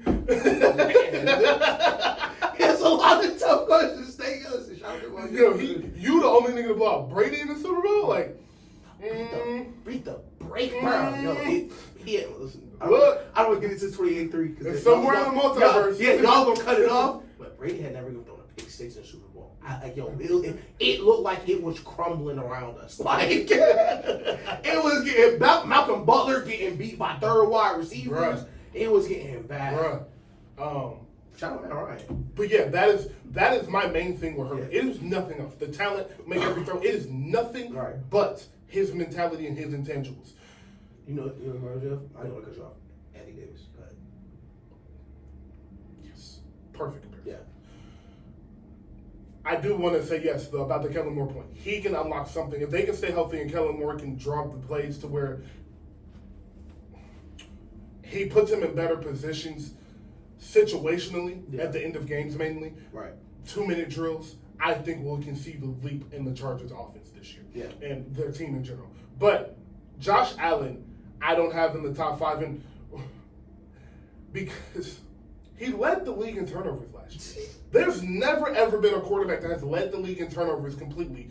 And we've been like, yep, top 5 quarterback this year, no doubt. And a lot of people are saying top 2, easy. And I don't get that. I do not understand where that's coming from. Jalen Hurts had one of the best seasons we have ever seen from a quarterback. And on that Super Bowl, he was arguably the best player on that field. With Patrick Mahomes on that field, he was arguably the best player on that field. It jumped off the screen how well he was. How do we not have him over him? Lamar Jackson, I understand because he was hurt, but if you watched any football in the past 5 years, what does Josh Allen do better than Lamar? And that's the thing. Have Stephon Diggs? No, and that's the thing. Have Brian Daboll? Before you yell at your screen, throw the football, think to yourself, to which team? To which team are we throwing this football to? Lamar led the league in touchdown passes. I do want to remind you, as you're yelling. Yeah. So, what does Josh Allen do better than Lamar? Lamar is the way better runner. He has done more with less. And we'll say we won't even say. I'll say he's done the same with us because Lamar hasn't been to every championship, but you got blown out of yours, so you might as well not win. So y'all have done the same thing. Lamar has an MVP. Lamar has played with worst talent. He has had the worst coaching staff. Josh Allen's never won MVP. I'll say this: I wholeheartedly believe if Lamar Jackson was on that Buffalo Bills team, they would have been to the Super Bowl by now. Oh, for sure. And if not, it would have been because of some heroic performance by Patrick Mahomes. That would have been it. Other than that, and the Brian Daboll year was the year with the Patrick Mahomes showdown in the playoffs, right? Yeah. So we'll see what you do this year. But it looks like maybe that was why you were so good. The minute Daboll walked out that door, you haven't been the same. You started regressing instantly. Instantly. So that is why I wanted to make sure we hit those points because I've been seeing people all week rank him over Burrow, Hurts, and Lamar, and I don't get it. I do not understand it. Especially not now at this moment. Yes. I can't. At the end of the season, could be completely different. But right now, no. Because with that said, it could go really left in Buffalo. It could go so left in Buffalo. Stephon already mad. Bro, Stephon already mad? Stephon mad as hell. Y'all come out and lose to the Jets week 1? Bro. They said, we're going to get a coach 2 more years in extension. Good luck, buddy. Ask yourself what happens to defensive coaches in this league. And just look around. Mm-hmm. This my favorite thing. My boss told me this, I think a couple jobs ago. I think at FedEx. Yeah, shout out to my FedEx boss. He said, when you look at a company and you look at the higher-ups, see what type of people are still around. How many defensive coaches are in the league that are old? Okay, Bill Belichick, Pete Carroll, Mike Tomlin. Oh, you're naming the best coaches ever?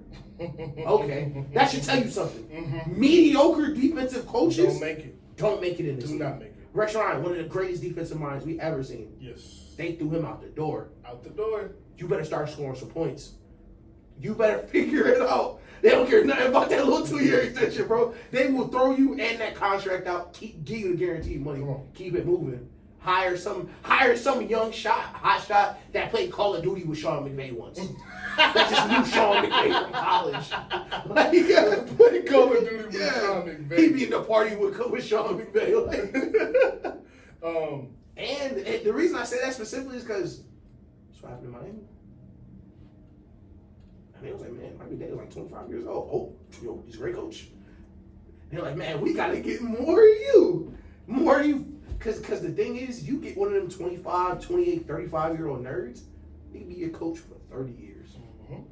They can be your coach 30 years. Mm-hmm. Like, tell me dirty, you 50-something. You a grown man. 30 years. Like, come on, bro. Yeah, you better figure it out, Sean. So, take a little break.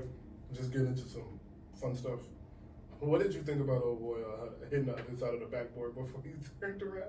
The little point guard, Marcus Noel. That's hilarious. Marcus Noel. I love it. I love it, bro. Because Marcus Noel a hooper. Mm-hmm. Marcus Noel is a certified hooper. Mm-hmm. But, listen, it's a lot harder than it looks. It's a lot harder than it looks, bro. Like, you about 3,000 threes before you can start taking them to him. Because the thing is, Steph gotta have an idea of doing it before he do it. So he gotta be catching it, shooting it like, oh yeah, that looks good. Let's turn around. You're Marcus Noel, so you need to focus on the shot first. And the way I would describe it is, listen, if you turn around like right as it hits the net, they might give you a pass. Like, they'll be like, hey, everywhere. Right. But you turn around early like you did, it's clear you didn't focus on the shot. Like, bro, it's clear you didn't focus on the shot at all. You just wanted to turn around. around. Was skipping, bro. Twin was skipping. He could not wait to turn around on the shot, bro. It was like he thought to turn around the fourth dribble. Yeah. That dribble came up. He said, fuck. Oh, yeah. Oh, yeah, y'all even see this? Sports Center. Yeah. Woo. Yeah. Oh, Marcus Noel at it again. You heard the ball go on the other side of the head. So funny, I said, what the heck? It looked like some shit his teammates was like, yo, Mark, I bet you won't. Nah, nigga, I swear I will. I swear I will. Coming down like, yo, I'm putting this up. Some I'll say this, Summer League a bold place to do that. Oh God, it's a bold place to do that. But when you 5'8", you like fuck it. Yeah, I ain't gonna be here long. Like, I ain't gonna be here long. I'm blessed to be here. I know you shot that, and a nigga like Roby got up and was like, "Get him out of there! Get him out of there! Fuck is he doing?" Nigga Roby. Turn around 3-pointer in the second Summer League game. Hey, but I will say, that confidence got him there. I'm telling you, that confidence got him there. Look, when he on his flight to whatever place he's gonna end up playing, he was like, "But that shit would have went in." That shit was. That shit would have went in though. That shit would have been That shit might be different. That shit would have been hard. Your staff would have seen you like, come on, bro. Yeah. Oh man. Before we actually step into basketball, I want to say y'all hold for Mr. Franklin Saint and the Emmy nominations. I watched all of them shows. They're very good shows, but y'all hold Franklin Saint, and I do not appreciate that. That's offending. But.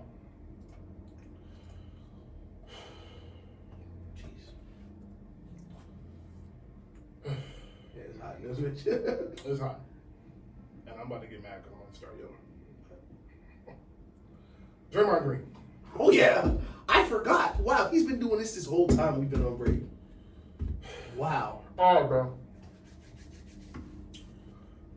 I want to start off by saying Draymond Green is an integral part to the Warriors franchise. He 4-time champion. Is a 4-time championship. He should be a 2-3-time defensive player of the year. He is one of the gold medalists. He is one of the best defenders I've ever seen in my life. But someone needs to tell him to be quiet. Okay. Respectfully. I know who you are. I know what you have done in this league.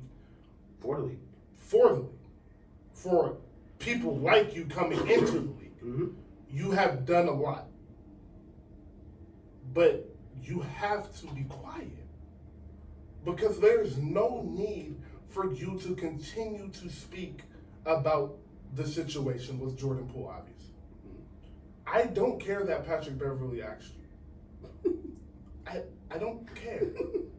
Because I know that'll be the first thing people say, well, you was asked. I don't care. Two niggas not funny on this though. He was asked. Like athletes don't get asked questions every day they don't answer. Next question, please. I don't want to talk about that no more. They act like he didn't get asked that for 7 months in a row. Like, that wasn't a new question. That was not a new question. Just be quiet. I don't care that you want somebody to stand on business. I don't care. Yo, be quiet. He is on a different team now. What are you still talking about this for? It's over. You are at this point only hurting your team because I know your coaches are tired of hearing it. Steph is tired of hearing you talk about it. Clay may not know you talking about it, but if he does know, he's tired of hearing you talking about it. But once he finds out you're talking he's about going to be angry. You got Jordan Poole dad coming back to you, which Jordan Poole dad, your son a grown man, shut up. Shout out Jordan Poole dad. But Draymond, you are 33 years old talking about a 22-year-old got to stand on business. He's on your basketball team, and you niggas are worth hundreds of millions of dollars. Please, for the love of God, be quiet. I don't want to hear you talk about Jordan Poole again for the rest of ever. For as long as I'm alive, for as long as you're alive, until you retire and you want to tell us what Jordan Poole said exactly, don't bring it back up. As long as you're on the Warriors and you're in the NBA, do not bring it back up. It's over. It's done. We get it. You cool. You tough. You punched a little kid in the face. I'm not going to do it. You punched a 23-year-old in the face. 23-year-old in the face. Good job, bro. Cool. It's cool. It's passed. You got your team back. You got your vets with. Y'all finna sign Rudy Gay. And y'all going to be good to go. It's not Rudy Gay. I just made that. Oh, I was saying that's a crazy face. I hope. I hope. But Lord Jesus up above, please get Draymond Green to be quiet. End of rant. All right, let me piggyback because I know this is where I completely forgot. It's been so long since you've been on here. I forgot how much dumb shit you've done in this time. But let me be the first to piggyback off what Daniel just said. You're 33. I know when you was growing up, niggas ain't say stand no business. So stop saying that. First of all, you're 33, all right? Second, what I don't want, this is what I really don't want. For you to be big, bad, tough Draymond, I'm going to talk to whoever I want, however I want. But say Jordan Poole crossed the line, so I had to run up on him and sneak him in practice. How are you, big bad Draymond? I'm gonna talk to whoever I want, however I want. But my feelings got hurt, so I had to cross the line and ruin our season. You can control yourself. Remember that. Because he was talking trash. He got to stand up in this, but you can't control. You're supposed to be the trash talk guy, right? How many times we have seen the Paul Pierce clip? You the trash talk guy. So now you can't trash talk with Jordan Poole. You got a fist fight, Jordan Poole. Okay. Because you ain't punched Braun. You ain't punched them other niggas. The people who weren't on your team, who wasn't trying to help you eat. Tristan Thompson ran up on you in real life. I ain't want to bring it up. I don't like bringing stuff like that up. Hey, Tristan Thompson ran up on you in real life. You got ran up on by Kardashian. Keep it a stack. Nigga had the camera crew with him. What was you doing? What was you doing then? But like, bro, it's so corny. Like, he got to stand on business. What? Y'all didn't even fight. He got to stand on, you do one punch. That's standing on business. You wasn't trying to fight him for real. Because if you wanted to, y'all had all. If Draymond really wanted to fight Jordan Poole, there are way better places to do it than with the other 10 people on your team who you know won't stop the fight. You thought they was going to let y'all box right there? Steph Curry, Klay Thompson, Steve Kerr watching y'all box when we practice. No, you knew you was going to walk up, just like in school. I'm going to walk up. If I throw this punch and it connect hard enough, I can win this fight because the teacher going to grab me. And that's going to be it. I beat that nigga ass. That's how it used to be in school for real. Like, you see a nigga close to the teacher's like, man, if I walk up and tag this nigga the right away, they be like, damn, Ish beat that nigga ass. Like, and that's really what happened. It's not like y'all. And you know, that's why I like Jordan Poole posting that picture of him in the boxing studio. Because y'all really ain't go toe to toe.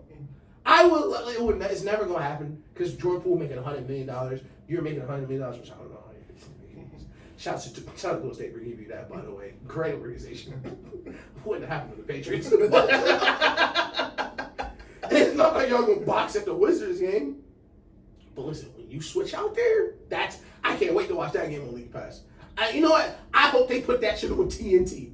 Let's just play it up. Draymond and Jordan Poole. Because when they switch that first pick and roll, ain't no telling what he might do to you.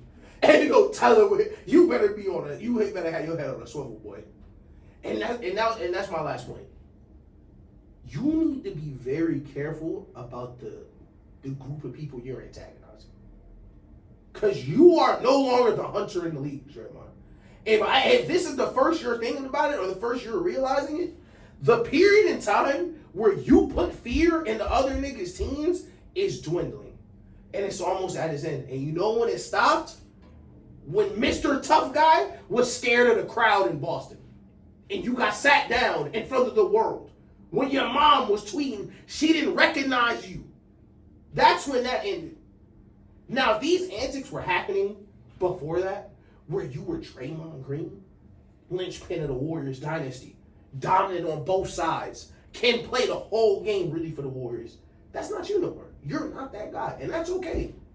You're just not him. And whether it's for your body physically, whether it's not you not working on your game, losing the only jump shot that you had after you had it multiple times in your career, you stop working on it, of course. But that time for you to be the bully, it's coming up. And you know whose time it is to chase you old niggas? It's a saying. It's a saying. The young eat the old. That's how it go. Like when these niggas like, man, I can't wait to dunk on Braun. What you think the niggas saying about you, Dre? Who you been chirping at? Niggas couldn't wait for you to fall off. Like, I just don't get it. And at what point is it enough? And we're not going to go too far because I don't go no episode without a Steve Kerr shot. At what point does Steve Kerr tell this nigga to shut the fuck up? How many times is it going to take? Because we give Golden State so much credit in the front office. We gave Bob Myers all his love. We gave front office, GM, ownership. They're such a solid group. We broke it down even before this. How many Draymond antics have ruined dynasties? Because we watch. Because first, hey, this is an awesome time this is coming out. It came out literally this morning. They were like, oh, yeah, we were trying to get Draymond that last decade of the 2016 finals. Of course. We knew he wouldn't control himself, which of course you didn't. Possibly ruin the best season ever, which is, okay. I mean, you played great in Game 7, but, Game 5 in Golden State is really important, especially when you know you're not going to win Game 6 in Cleveland. But, all right, let's call it a mulligan. And then we're on the best team ever. Because a regular season game don't go the way we want it to. You tell the third best player in the world to leave. We don't fucking need you. We won without you. We'll do it again. And then he left. And you know what you realize, Dre? It's a lot fucking harder than you remember. It's a lot harder than you remember. It's not easy to compete. And y'all didn't get back there until you weren't good enough to affect the games anymore. How much are we going to let you take food off other niggas' plates? Because that nigga you punched helps you win the championship. That nigga you punched played better than you in the finals. That person you punched might have played better than you the entire playoff run. And you still took a swing at him because your ego was hurt. So when is enough enough? Because you hate playing games that don't matter. And a second, Dre, none of them will. And that's the worst part. Like, does he think they're going to play out this entire contract competing for championships? And if he do, like, damn, we talk about this. When are you going to start writing checks? You got to cash. Because everything you're doing is not your problem. I think he just wrote his first one. Got you. You got to cash. Got you. I think this one you got to cash. Got I think you said it that first night in Washington, there's going to be some. Oh, yeah. There's going to be some. Yeah. He better be on his toes. He better be on his foot. And that's the thing. He got in, bro, you're bringing so much unneeded negativity to a situation. And we both been ranting. I've been ranting for a longest time. I didn't even plan to do such a long rant. But we both said, I think you said this first. The 22-year-old shouldn't be the most mature person in this situation. The kid that you punched shouldn't be the one handling it the best. Because that is what Jordan Poole has done. 1,000%. Think about how goofy a nigga Jordan Poole is. If it went the other way, who could have blamed him? If the video dropped, Jordan Poole see it, he like, off the team. Fuck that nigga, I'm out. Who could blame him? If he was a head case, ruined it. He played the entire season, averaged 20. First team ever to have 3 guards, averaged 20. Kept in business. They trade. We lose in the playoffs. I'm the scapegoat. Clay shoot 3 for 17. Niggas don't say nothing. AD got Draymond behind the shed. Niggas don't say nothing. Steve Kerr, we don't want to pick and roll for 2 weeks. Nobody say nothing. But I'll get traded. I'll be the good company guy. I fly all the way out to Washington, and you still talking about I me, fly bro. out to Washington, and they asked me, and I finally got some time to talk about it. Yeah. And I say, I'm in I Washington. said, no, yeah.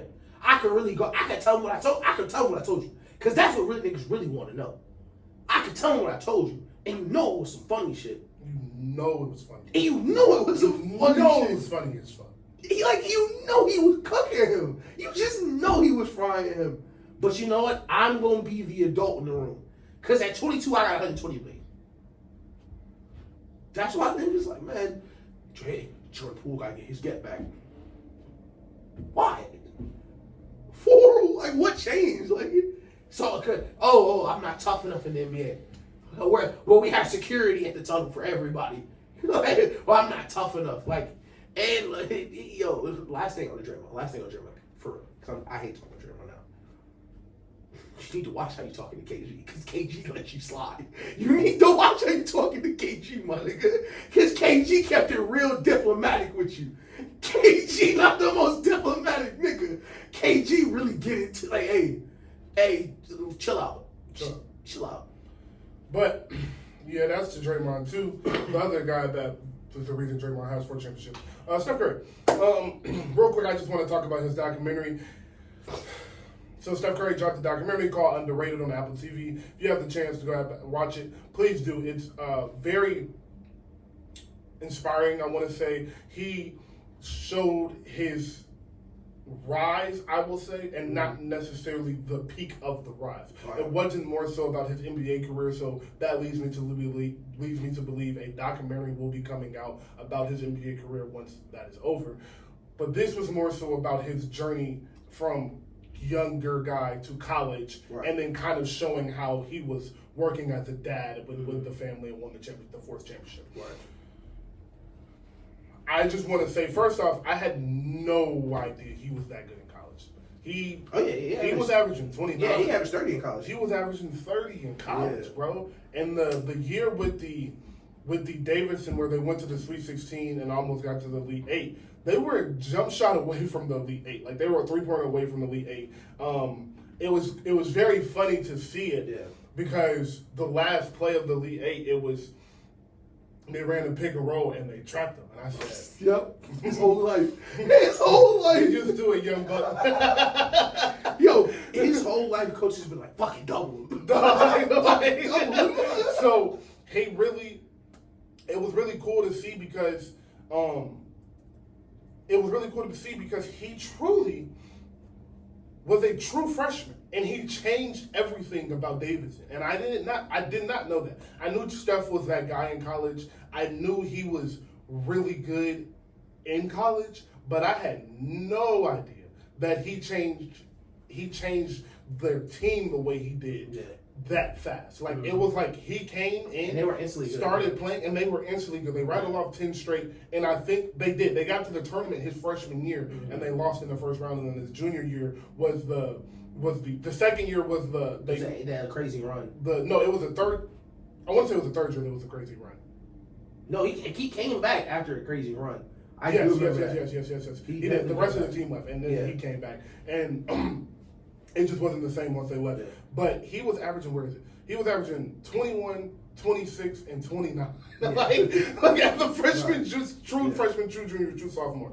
That is. They had the college highlights in there though, right? Yes. Oh yeah. I remember watching that March Madness. He was cooking. I remember watching that March Madness. Astonished, bro. And remember, he played shooting guard in college. Yeah. So he was like, you saw the early why he has the movement the way he does, because he had him coming off pin downs and running off, relocating. You saw him do the pump fake, step into the three. Like all of that was built. That foundation was built up. The finishing was very elite at that age, and he gave a lot of credit to his college coach because Steph Curry didn't have any offers coming out, and that was the only coach that offered him. And the reason he was not getting offers was not because was his ability. He was disgusting in college.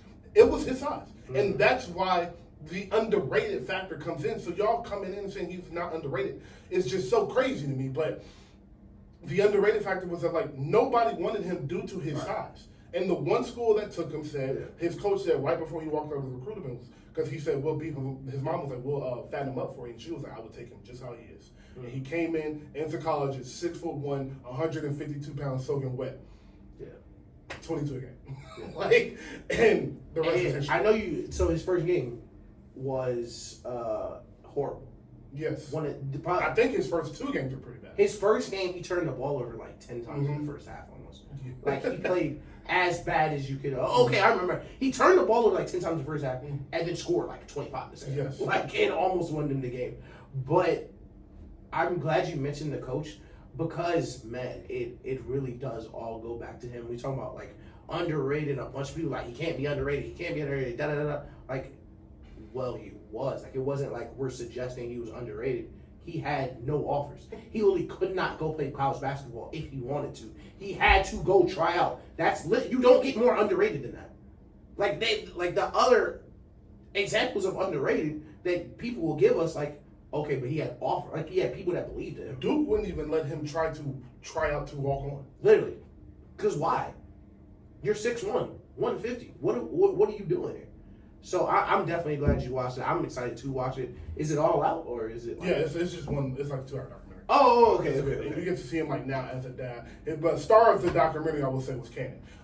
His son is hilarious. His son is a boy. Like, his son is just crazy how old they are now. Yeah, bro. It's crazy to see. But yeah, it's beautiful. You just get to see him being a parent. Aisha isn't in too much. It's more so about him and just seeing him be a parent and how he does all of that. It showed him getting his degree and all of that. But that was beautiful. It was a really good documentary. But I'm excited to see his NBA career documentary because you don't see too much into his workouts or anything like that. Like, you just know, like, it happened. But, like, I am very excited to see his actual NBA documentary. And lastly, oh, my fault. I don't want to cut you off. Darius Garland. I think that's the guard Steph Curry may throw up. That's cool. But lastly, the shot is crazy because they said when he was younger, that's who he was. Like, it was never a point where he wasn't a shooter. Mm-hmm. The issue with his shot was he was skinny, so he couldn't. It was too low, yeah. It was in front of his face, yeah. And they said for a whole summer, his dad made him sit outside in front of the driveway 2 feet away from the goal and just shoot that bitch. Yeah. For a whole entire summer. He said for an entire summer, he didn't shoot his shot past a free throw. Yeah, no. I think I do remember seeing that the voice clip, like him crying. Like, that's about how he cried the whole summer because they had to break his shot down. Yes. Like, yeah. Because he was shooting too far in front of his face. And you just can't shoot like that as an adult. But as a teenager, to, like, accept that, like, dude. It's like the work, because it wasn't even, I think he said it was his 7th grade year it was his 8th grade year going into his 9th grade year. Yeah, 7th, 8th, high school, something like that. And was it the 9th going into 10th? That's what it was. It was 9th going into 10th year. Because he was cooking freshman year, but his shot, that was when they were like, the shot too low, and I was like, I really want to go to the NBA. And his dad was like, all right, if you want to do this, right, like, we gonna do this. But you got to do this my way. And that's when he was saying he was crying. He cried to his mom, as you do as a young male. You go to your mama. Yeah. We practice it too hard, bro. I've done it plenty of times. You go to your mama, and like, she was like, breaks, like, Mom, can I please get some lemonade? Yo, Mom, I'm so thirsty. But he said she went to her and she was like, if you want to do this. She said, if you want to quit, that's okay. You can quit, and we can go. You can you can go back to your shot, play how you want to play, and try it that way. But if you want to get to the NBA, like you said, you need to go out there. You need to listen to your dad. But the choice is yours. Yeah. And it takes a real strong ass 14-year-old to be like, already cooking. Like, that's the thing. It's like, it's not like I'm already disgusted. Yeah. But clearly it's something wrong with me. So shout out to Steph Curry. And crazy. The last thing we'll end the show with is Drake. Okay. Wait, before we switch over to Drake, we'll stay on light skin guys though. Shout out to Curry, also top 5 golfers on earth apparently as well. Oh yeah, I'm glad you did. We missed that. It was the weeks for let's say Warriors Twitter were so night and day. Like, but like Barbie, then our phenomenon. One week it was like, look, Steph, he's having so much fun. Like, golf, and next week it was like, I punched that nigga dead in his pocket. Stand on business, bitch. 4 p.m. Sagging off.